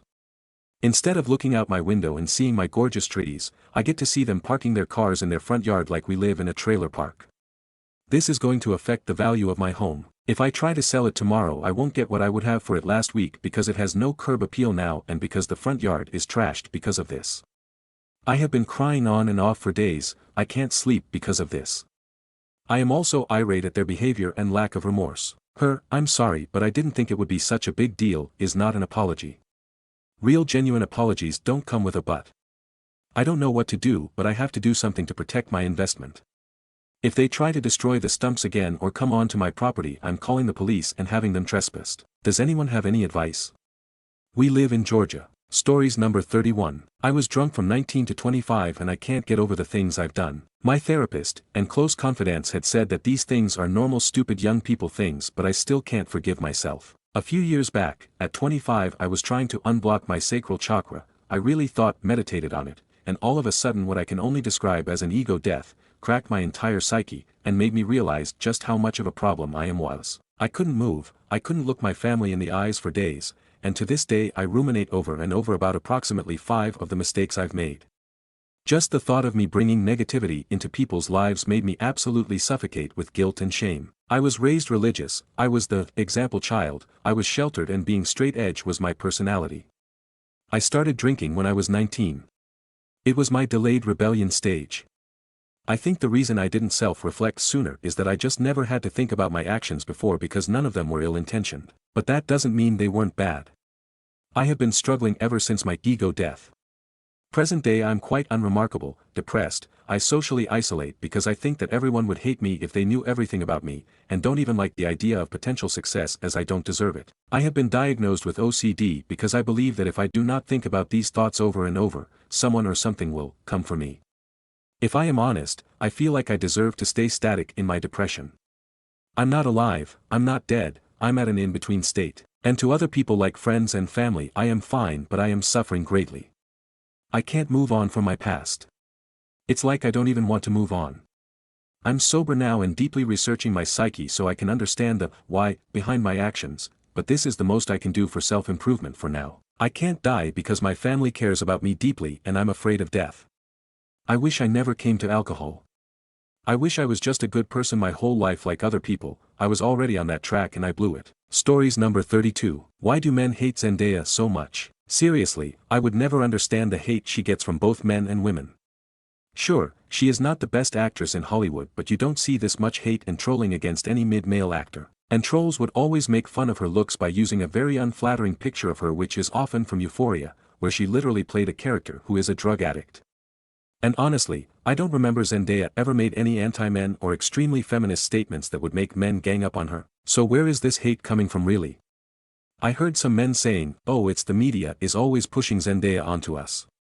Still not a reason to hate her.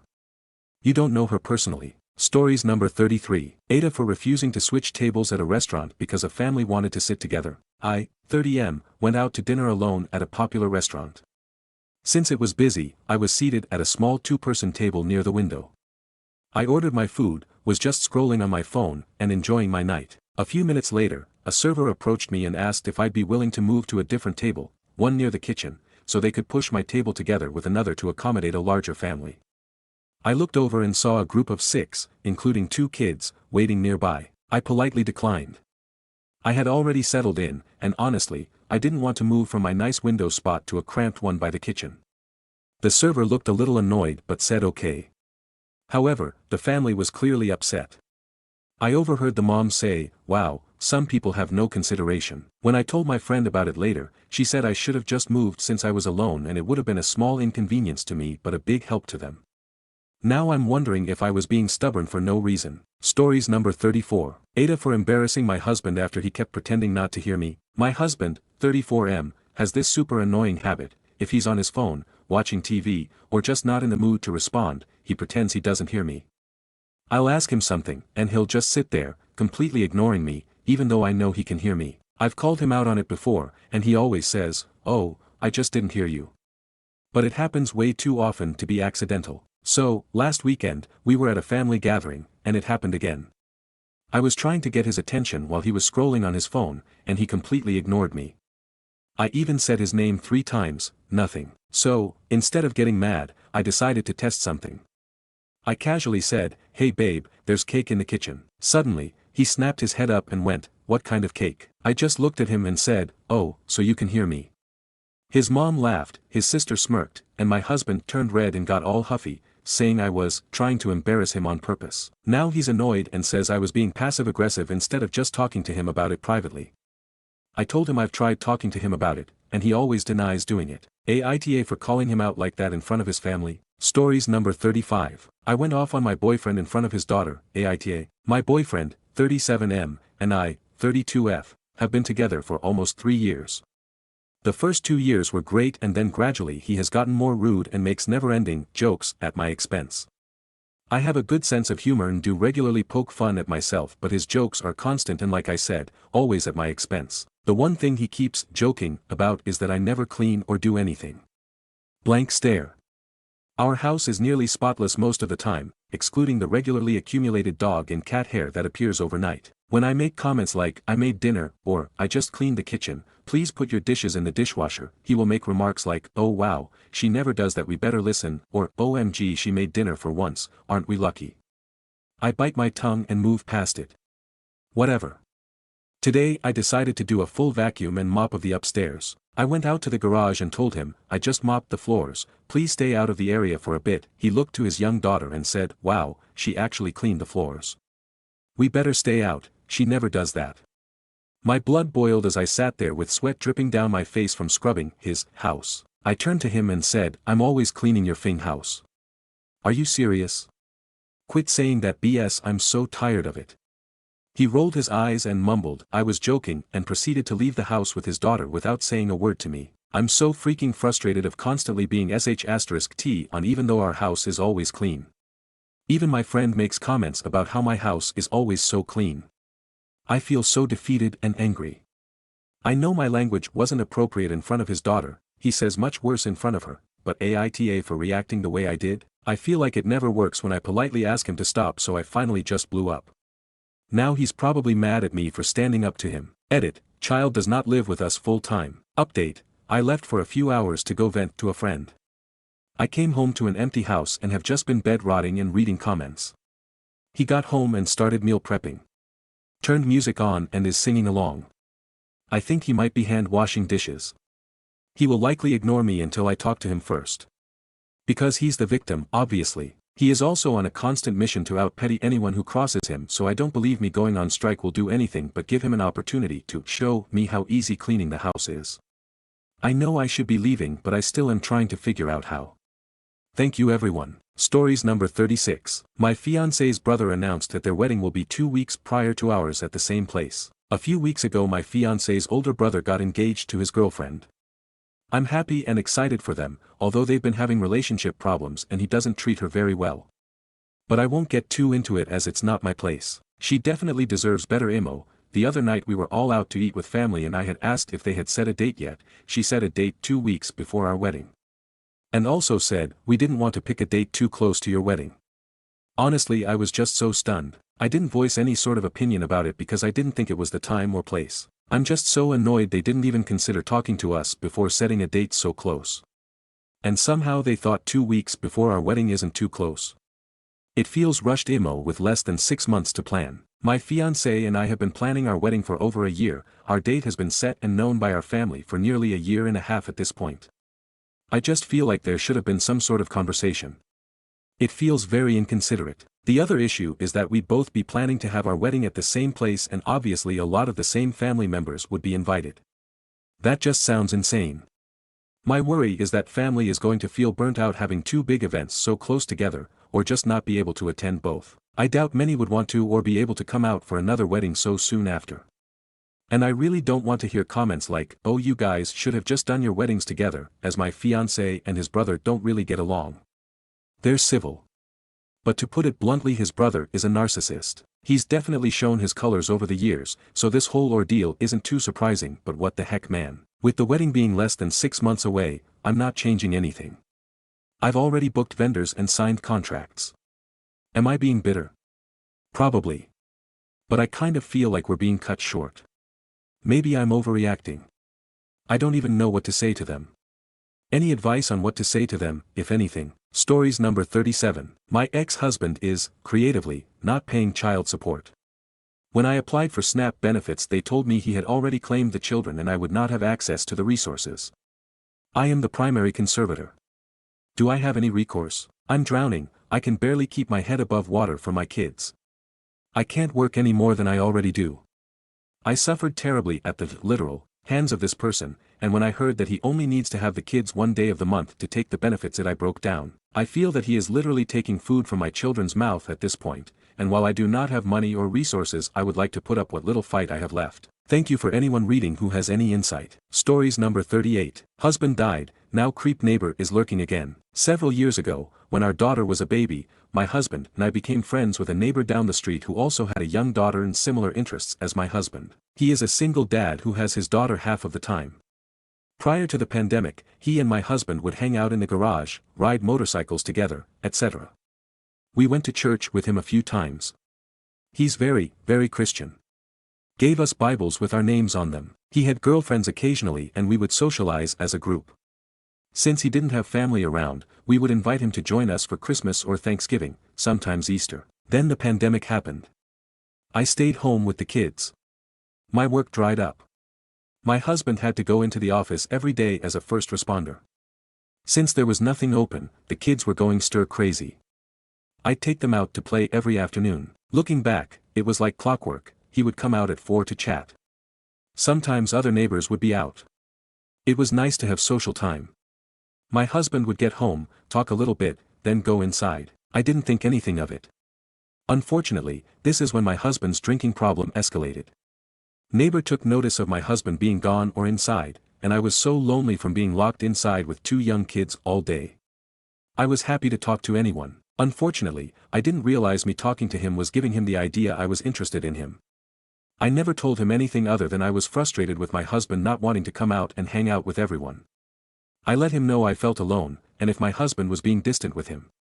He said no. I let creep neighbor know the pandemic was hard and my work was drying up, so he hired me to take a portrait of him and his daughter.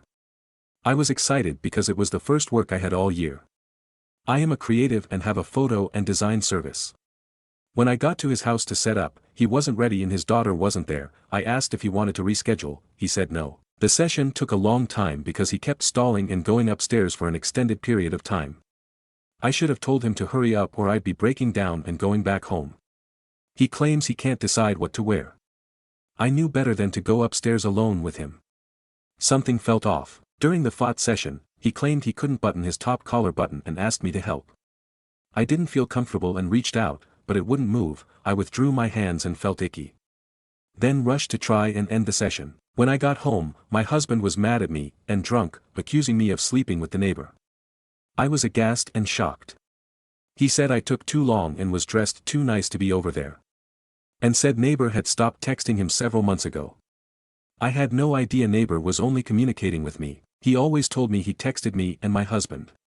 It was heated arguments between us for 2 weeks and I stopped communicating with the neighbor, realizing he had crossed several boundaries and was coming on to me. My husband and I tested a theory he had that I was being watched on the cameras. My husband would leave for a walk, intentionally going by the neighbor's house, and within 5 minutes I would get a "How are you?" or "Do the kids want to play?" text. My husband and I wrote letters to him and said the friendship was over, and not to talk to us again. He complies. It's super awkward, but it's obvious is intimidated by my husband and leaves us alone. At the end of last year, my husband's addiction led to him ending his life. I am in shock, my life is upended. Despite the addiction, I loved my husband and was trying to get him help for several years. I always held out hope he would seek treatment. It was too late by the time he did. The withdrawal caused him severe side effects. This is horrible. Nothing I would wish on anyone. Word gets out, though I try to keep it private, that he has died. Neighbors avoid me and I'm fine with that. I don't want to interact with anyone. 2 weeks ago, I'm walking my dogs and they start barking at bikers. I hold them back and mind my business. When I get into the house with them, I see creep neighbor, on his bike, talking with people across the street from me. I shut the blinds so he can't see into my house. I clean up, and as I go to leave, creep neighbor is now outside his house taking to more neighbors. I make it a point to look, with RBF expressions, and get into the car. Rub my errands. Feel great about getting out of the house and living despite my deep grief. When I get back, there is a card on my front door. I grab it, set it aside and don't pay it any mind. The next day, I open it and it's from creep neighbor, expressing how much my husband meant to him, and it's signed by him and his daughter, his writing, not hers. Asking to be friends again. Then a large, personal check falls out. What the actual fuck? I have been punched in the gut, my husband is dead. His friend betrayed him by coming on to me. We asked him to leave us alone. Now my husband is dead and creep neighbor thinks he can talk to me again. I'm livid. Absolutely disgusted. And fuck his money, I don't want it, even if I needed it. I will destroy the card and check, but what the fuck do I do? I hate this man. He betrayed my husband. He betrayed our family. He nearly destroyed my marriage. I was in therapy for months after the incident. He is a fake Christian for coveting thy neighbor's wife. He thinks he can buy me. What the fuck? He's a busybody, and touts his Christianity so other neighbors think he is a good man, so it's my word against his. I'm a heathen who doesn't go to church. My neighborhood is heavily Christian. I'm definitely an outsider. Moving is not an option as I'm now a widow, trying to make it work. I plan to ignore him. And not address the card or check. If he tries to talk to me, I plan to say no and remove myself from the conversation or area. I have cameras on the house, but I'm constantly fearful because I know he's watching. If you made it this far, thank you. I just need to get this off my chest and in writing somewhere. Stories number 39. My husband said something I found to be very hurtful. I am 9 months pregnant. We went to the hospital yesterday because I was having contractions only to be told it was false labor and sent home. While going through my chart I saw they put obesity class LLL. I was 195 pounds before pregnancy and I'm now 250 pounds. I told my husband I was a little saddened by reading that. He hugged me and said I'm still as pretty as ever, but what he said next hurt. He said, you could be 400 pounds and I'll still be with you. I won't find you attractive anymore, but I won't ever leave you. So he'll just stay with me out of what obligation? Does that mean he won't love me anymore if I were to wait that much? I know I'm super emotional at the moment, but I can't be the only one who sees that what he said was hurtful.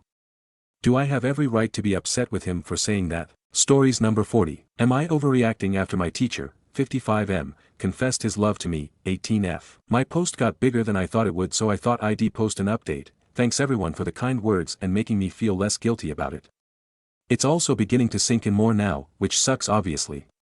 It's hard to focus especially since I used to really look up to the guy, he was so cool in my eyes. After I told my parents he sent me another text saying, OP, would you please not say anything to the management, because I would get my discharge. Borderline behavior with a student in class is instant dismissal, and that will go on my record.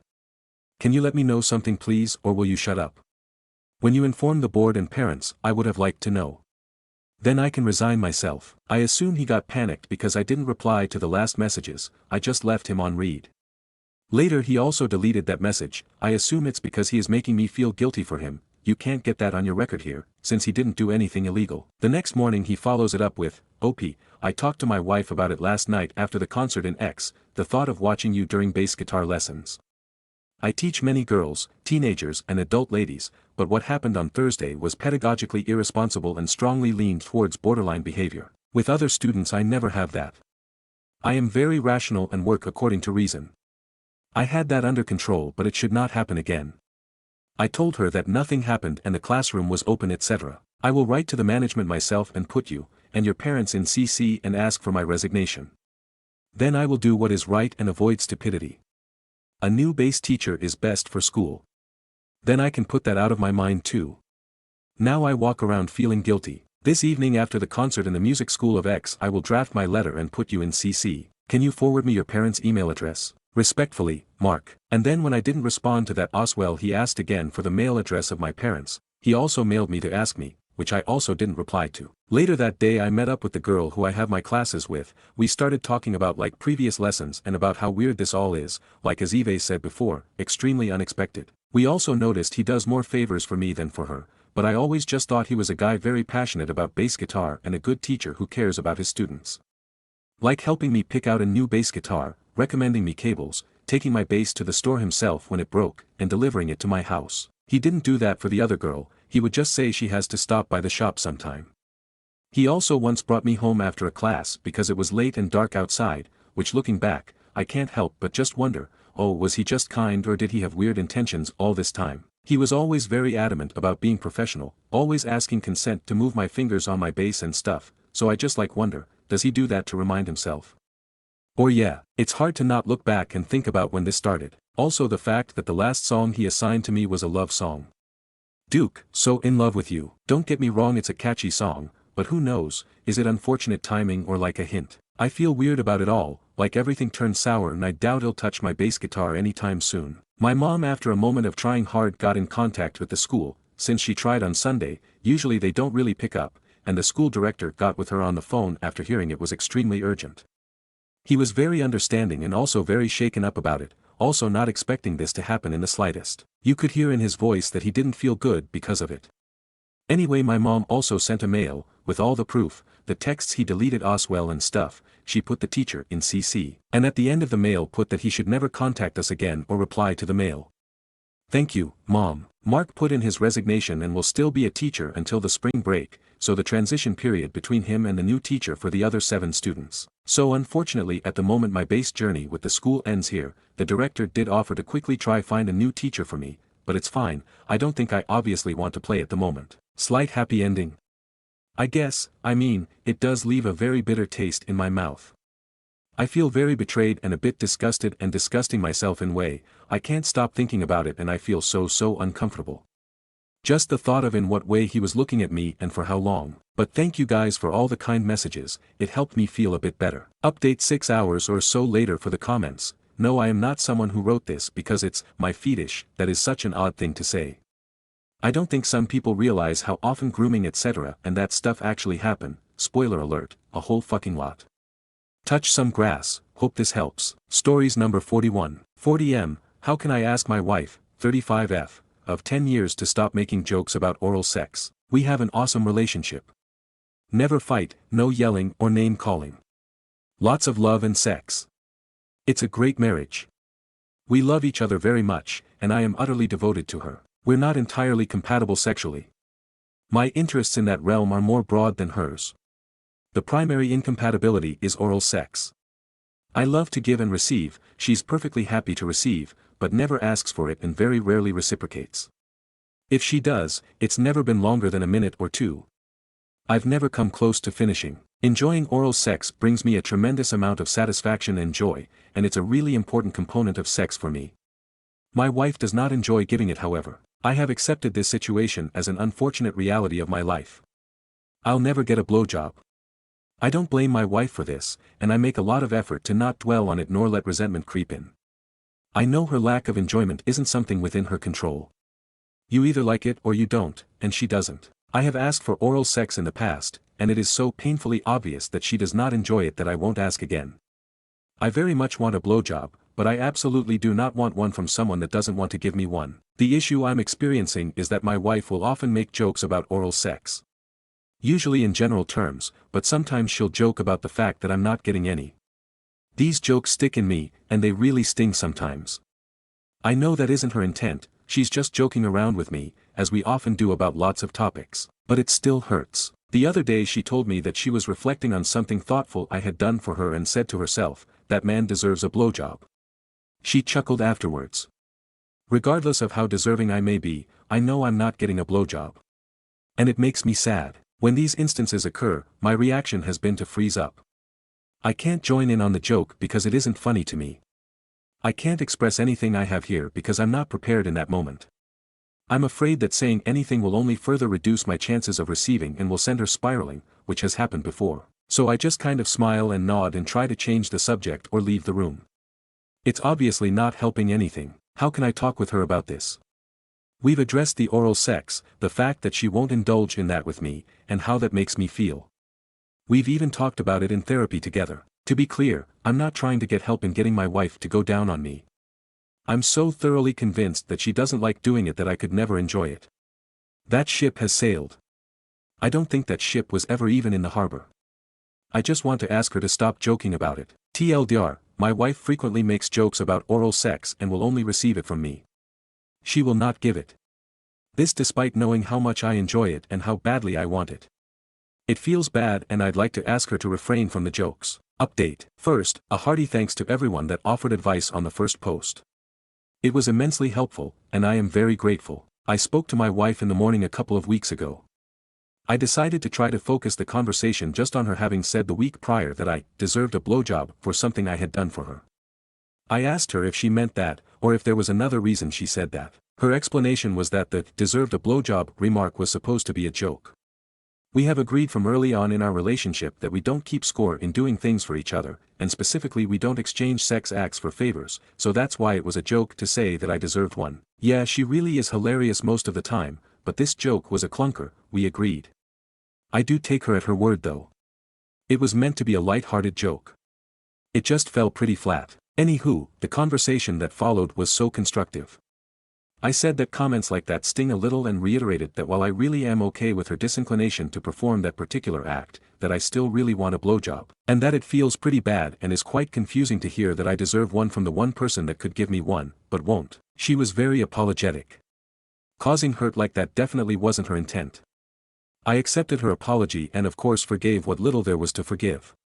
We continued talking about the reasons that her giving oral and me receiving it hasn't really been a part of our sex life, and it has been an ongoing conversation since then. The big reasons she gave for not performing oral are the same ones I stated in the first post. She's not into the texture of skin and dislikes the moisture that builds up.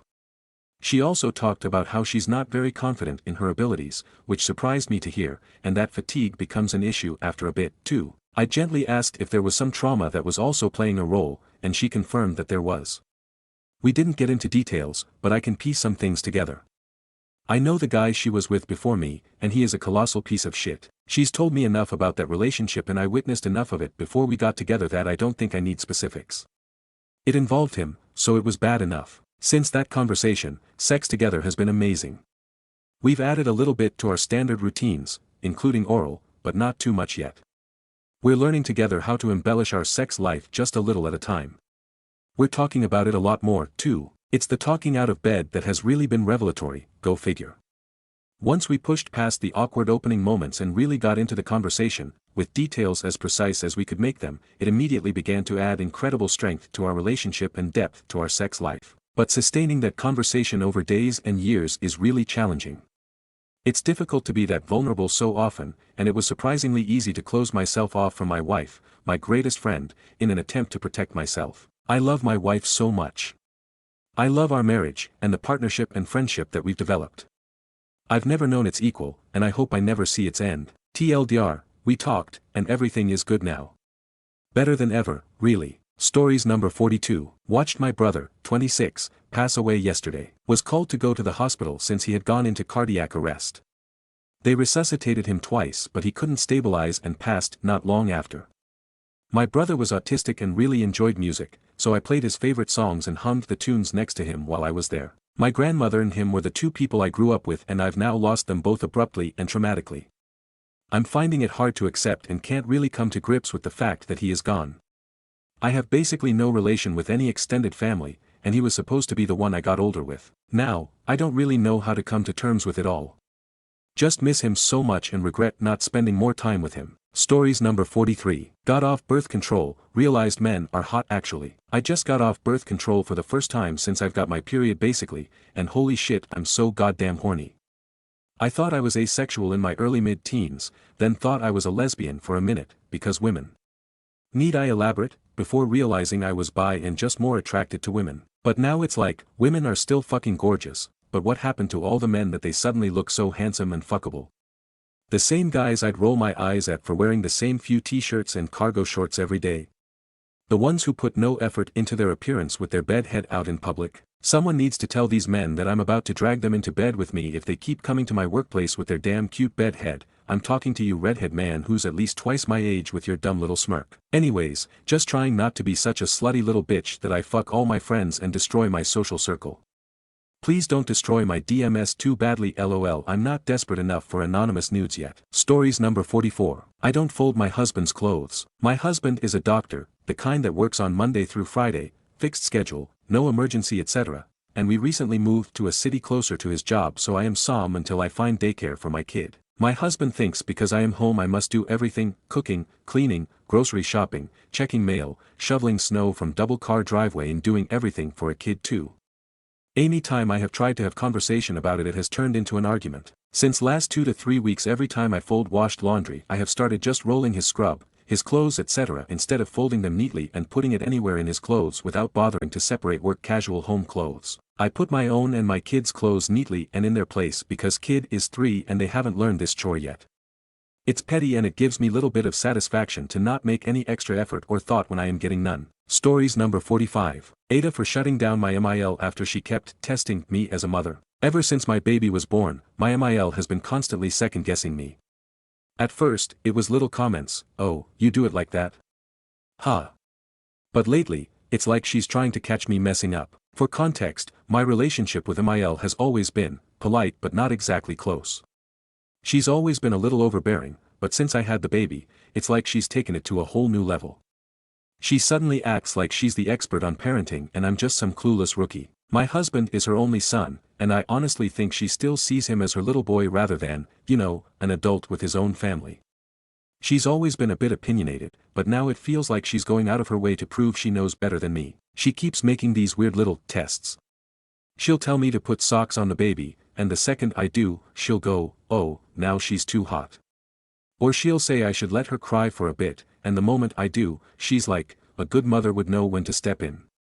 No matter what I do, she finds a way to make it wrong. It's just constant little digs, like she's waiting for me to fail at something so she can make a comment. The final straw. My baby was fussy, and MIL handed her to me with a smirk and said, let's see if she even stops for you. Like she was waiting for me to fail. I was already exhausted, and that was just too much. It felt like she wasn't even trying to hide it at that point. I snapped and told her, I'm not playing this game with you. Now she's acting like I was rude for no reason and told my husband I need to apologize. He thinks I should just let it go, but I'm tired of her treating me like I have to prove myself as a mother. It's exhausting. I don't know how much more of this I can take. Aita. Stories number 46. My dad expects me to take care of my step-siblings. I said no. Upfront disclaimers, throwaway account, all names are fake, you get the idea. My mom and dad divorced when I was younger, and have since remarried. My brother and I are now old enough that both pairs have started to have the, if something happened to us, conversations. My mom and her new husband don't have other kids. My dad's new wife has 3 kids of her own, and I think the two are planning to have a kid together. I'm the oldest of all of us. I try to be polite and friendly to my step-family, but I don't see them as my siblings. By the time Kara, stepmom, and my dad met, I was already an adult, moved out, and didn't live close to home. They're also more than 10 years younger than me. I try to be nice enough, but I just don't know them well. My step-siblings also have special needs that require a reasonably high amount of maintenance, will be relevant later. Dad and Kara are both clear that, if something were to happen to my step-siblings, they want me to take them in. I said no. I don't have the time or the energy. My job pays decently, but not enough to support 4 on a single income. And my place isn't big enough. All of this is also compounded by their special needs. I don't have the time or energy to meet those. My insurance isn't good enough to cover their care. Even with good insurance, I probably couldn't afford their meds. It's not an option for me. Dad and Kara have said I'm ableist for refusing to take them in, because some of my concerns related to their needs. I want to make it clear my concerns were about my ability to support those. When it came to their needs I could support, I didn't bring them up. My step-siblings also have other people who are willing to help, including aunts and uncles who have volunteered to take them in if needed. They have somewhere to go. It's not like I'm putting them out on the streets. And again, I don't have resources to support them. They did say that, if I took them in, I would get the house, solving the place to live issue. However, I couldn't commute to my current job, and it's unlikely I could find one locally, not an easy-to-find position where I'm from for geographic reasons. I might get the house. But I'd lose the ability to support myself. Maybe this would be worthwhile if I felt close to them. But they're virtual strangers to me, so I don't. Dad has said that, if I refuse to take them in, I'd lose my inheritance. I've said that's fine, put it in a trust fund for my step-siblings' care. I'm not rich, but I don't need the money. It'll help whichever family member does take them in. All of Kara's 4 siblings are willing to, so again, not turning them out on the streets. But I'm not taking them in. I don't have resources. I should also note, I'm a woman, and my brother is a man. When we're home over the holidays, I'm always the one my dad expects to help around the house. My brother, Chris, never is. Chris also makes more money, has a more stable job, has enough space, and isn't thrilled about taking in my step-siblings, but is open. My dad has never put any pressure on him to care for them in any capacity.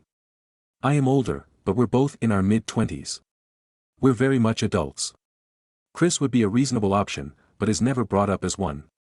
Also, his concerns were similar, resources, particularly related to the step-siblings' special needs. Surprise surprise, he's never been called ableist. Dad has also never threatened Chris's inheritance. A lot of this is just misogyny that the women in a family are there to take care of others. Stories number 47. My 29F boyfriend, 29M, and I are fighting because I pointed out that he never listens to me. My boyfriend and I have been together for 2 years. He's been a great father figure to my daughter, and he's an otherwise great guy besides the fact that he seems to not listen to my opinions or advice about anything, but will take the same advice when he hears it from another man and praise him for it without admitting that he brushed me off. This pattern has gotten worse ever since he got a tattoo apprenticeship at a shop he was a piercer at. He has no art background at all, but the boss of the shop likes him enough that he took him under his wing. I've been drawing ever since I could literally pick up a pen, have had my artwork displayed at state fairs and art shows throughout school, and I now sell commission artwork and original prints. At first, he said he'd love for me to give him any advice and to teach him whatever I could, and I gladly agreed, but now, it all goes in one ear and out the other, until he asks another guy from the shop what they think and they say the same thing. Some recent examples. BF asked me to go with him to the store to show him what pencils I use for sketching. I took him to Walmart and showed him the basic, inexpensive stuff I use for all of my drawings. He said no, that there's no way they used that at the shop, then made us go to Michael's to buy overpriced pencils. He went into work the next day to see that the artists did in fact use the same cheap supplies I did. Then we went back to Walmart to buy the pencils I pointed out originally. He was working on a drawing, and asked me if I thought he should fully color in the skin of a pinup girl he was doing. I said probably not, because once you're tattooing someone's skin I believe you just add shadows and contrast instead of tattooing a different flesh color. He didn't listen, filled in the skin color, showed it to his mentor, just for his mentor to say exactly what I did. I just don't understand why he treats me like I'm less capable and experienced. It makes me question if I even know what I'm doing or talking about. And it's not only with art, he's done this several times regarding different topics, but it's really coming through hard ever since he started this apprenticeship. He says that it's not true that he's brushing me off to spite me, but it really is pissing me off and again, is going in one ear and out the other for him. I don't know what advice I want, if any. I'm just venting. Thank you for listening. Stories number 48. Aita for removing my brother's GF from our life 360. I, 24F, have a younger brother Matt, 21M, who has a GF, 21F, named Selena. They got together back in 2021 and have had 2 babies during their relationship who I love dearly. Throughout their relationship, I have tried to be cordial and friendly towards Selena. I have heard many times of how people don't get along with their siblings' partner and I didn't want to be one of those people. Throughout the years though, I have heard countless gossip from Selena about what she thinks about people in my family, including my mother. At the time, I would argue with my mother and sister, 25F, in her defense, which now looking back I regret deeply. My younger brother currently works a food truck that my parents have loaned him to make a living for his family while Selena stays home with the kids. During this time, my mom, 52F, and I have been working with him, sometimes without pay since some weeks it is too slow. While working with my brother is fine, I have felt that Selena sees herself as a boss and sees my mother and I as only employees. There are times when my mom asks my brother if she can spend time with her grandkids, but he says no because they are with her family. We set up a Life 360 a few years ago when they only had one kid and I would babysit, so it was Matt, me, my mom and my sister. Recently, I noticed she paused her location sharing, since January 28th. I didn't think anything of it but she would still monitor everyone's locations, since when my brother and I are working the weekends he lets me know when my mom is near as soon as he gets off the phone with her. I didn't think this was fair since she is still able to view our locations. This morning I was talking to my mom and she was sharing how she wants to see her grandkids and how she invited Selena to an outing on Saturday morning. She ghosted my mom on. That was my final straw and I removed her from the account. So Reddit, Aita, stories number 49, Aita for partying while my GF is grieving. I'm M22 and my GF, F23, has lost her aunt a week ago. They were pretty close and obviously she is very sad. I try to support her doing everything I can, but she doesn't really want to talk and told me she wants to go through this moment by herself. I insisted and offered to stay with her during this weekend, do things that she likes, like going out for sushi and playing board games, to maybe make her feel a little better, but she refused. Since she didn't want me to be with her and I would be alone at home, I decided to hang out with some friends. She always told me she really likes these friends, and we went to a party where my favorite DJ was going to play. I told her that I was going and she said I can do whatever I want and she would not really care. The next day she called me and was extremely angry, told me she was very disappointed that I wasn't there for her in a difficult time and she couldn't sleep cause she wasn't feeling well, because of her loss, and couldn't call me or text since I was at the party. Not gonna lie, I am very confused about this situation. Aita. Edit. Since it happened I told her I understand her desire to be on her own but she could feel free to talk to me at any time and I would be there. Even if I went to the party, if she wanted me to be with her I would leave immediately. Some people said I should simply go but she lives with her parents and I can't just show up there without any warning. Stories number 50. My mom is no longer allowed to watch my baby. I had the stomach bug a few days ago and my mother asked if she could take my 4-month-old for a sleepover. I hesitantly agreed because I just could not even get out of bed. I slept it off and in the morning I felt better and picked her up. My mother said she was good and I thought nothing of it. Well, today I noticed she was really having a hard time pooping, grunting and turning red in the face, which is not normal for her as she is breastfed and her poops come out a yellow soft explosion. When I opened her diaper I immediately knew something was amiss. Her poo was not the right texture or color, and definitely not a butter-like smell that it normally is. So I texted my mother, question, did you give food? And she responds, yes, some banana baby food. My heart shattered. She took away the moment I was supposed to share with my first baby, her first bite of food. She knew that I planned on waiting until she was 6 months old and showing signs of readiness, and she knew that I wanted to make my own purees using breast milk instead of the Jared baby food at the store. I feel so betrayed that I trusted her to take my baby for me while I was sick in bed and she abused my trust and didn't even bother telling me what she did. I told her that she will not be watching my baby again until she can prove that she will respect what I want as a parent. Stories number 51. My husband needs to touch my breasts to fall asleep. I'm exhausted and need a divorce. Ada. Advice needed. Throw away because my main has some personal info. And pretty much what the title says. My 26F, husband, 30M, have been together for 5 years and he needs my breasts, boobs, whatever to fall asleep. Every single day he goes to bed at around 10:30 something and calls me over when I'm not even feeling sleepy, just so that he can touch my breasts for his own sleep. From the very beginning of our relationship, he's had this habit. At first, I thought it was cute and kind of endearing sometimes, and I didn't mind it. But ever since we've married, it has become suffocating. It gets worse with how no matter what position I try to sleep in, he always reaches for me. If I turn away, he'll spoon me and still find a way. If I push his hand away or say I'm not in the mood to be touched, he either whines like I'm depriving him of something essential or gets genuinely upset. He claims it helps him relax and fall asleep, but I feel like I'm just an emotional support object at this point. I've tried compromising and suggesting that he hold my hand, cuddle a pillow, or even just rest his hand on my stomach instead. Nope. It has to be my breasts, or he just can't sleep. And if I try to set boundaries, he makes me feel guilty saying things like, "So now you don't love me anymore," or "This is a normal thing between partners." This has been wearing on me for years, but lately, I just dread going to bed.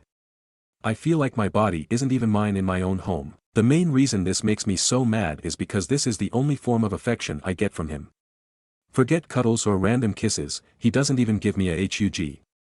A hug. The last time I got one was on my birthday, and that was a year ago. He only needs my boobs. I finally snapped last week after a long day when he reached for me again, and I told him I can't live like this anymore. He got angry and accused me of being dramatic and said I was threatening our marriage over something so small. But to me, it's not small.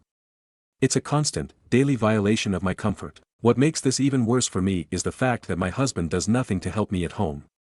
He goes to work at 8, and I go at 5. He comes back by 5 p.m. and I come back by 7. From 7 p.m. to 12, I have to make up for all the chores at home, cooking, cleaning, laundry etc. while he plays some games in his room. On weekends, he doesn't even help me. He refuses to do anything, so naturally, I have to make up for being the bigger person. And when it's time for him to fall asleep, he calls me over just to touch my breasts, while I have to wait it out until he sleeps, so I can go back to housework. He doesn't lift a finger. I know this sounds stupid and ridiculous. I probably sound like a whiny child venting, but I can't anymore. I called my sister who I'm closest to and told her everything. She said that I'm weird for divorcing over something like this. I called my best friend of a decade and she said that she understands me but divorce is just overblown. I'm going crazy. I don't even know if I'm being so ridiculous at this point. I don't even know how to bring this up to my mom, Mael, or anyone at all. I feel like an asshole for considering divorce over something like this, Aita. Will people even take me seriously? Stories number 52. Wibta if I didn't let my daughter go to her friend's 16th birthday party. Asshole. Context. My daughter is 15 and got invited to go out for dinner, really lunch, at a KBBQ joint near us for her friend's 16th.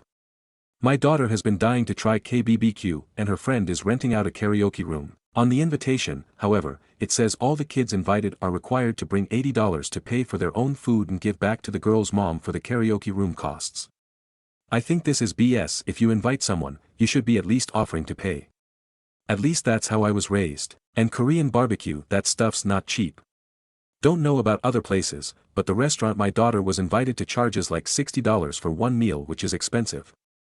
And expecting these 15 to 16-year-olds to bring that money is insane. The food itself is enough, but what really doesn't make sense to me is why is my kid expected to pay back for the karaoke room that wasn't even her idea. This is turning into a rant, so to cut things short, I usually wouldn't have an issue just giving her the money even if it was annoying. But my husband got laid off recently and money is tight. I really don't know if I'll be able to afford to give her $80 for food that, in all honesty, I don't think she'll even like. My daughter is very picky, so I really don't think she'll like anything other than maybe the meat. Anyway, I feel really bad telling her she can't go, especially since she's been struggling to make friends lately and is finally being invited to something. The guilt I'd feel not letting her go is tremendous, but I really can barely afford it right now. I'm sure I could make it work if I tried, but it would just be so much easier to have her tell her friend she's busy or something. Anyway, Wipta if I don't let her. Edit. It's only been like 30 minutes, but thank you for the responses. Honestly, you all have opened my eyes a lot to ways to go about this I didn't even consider.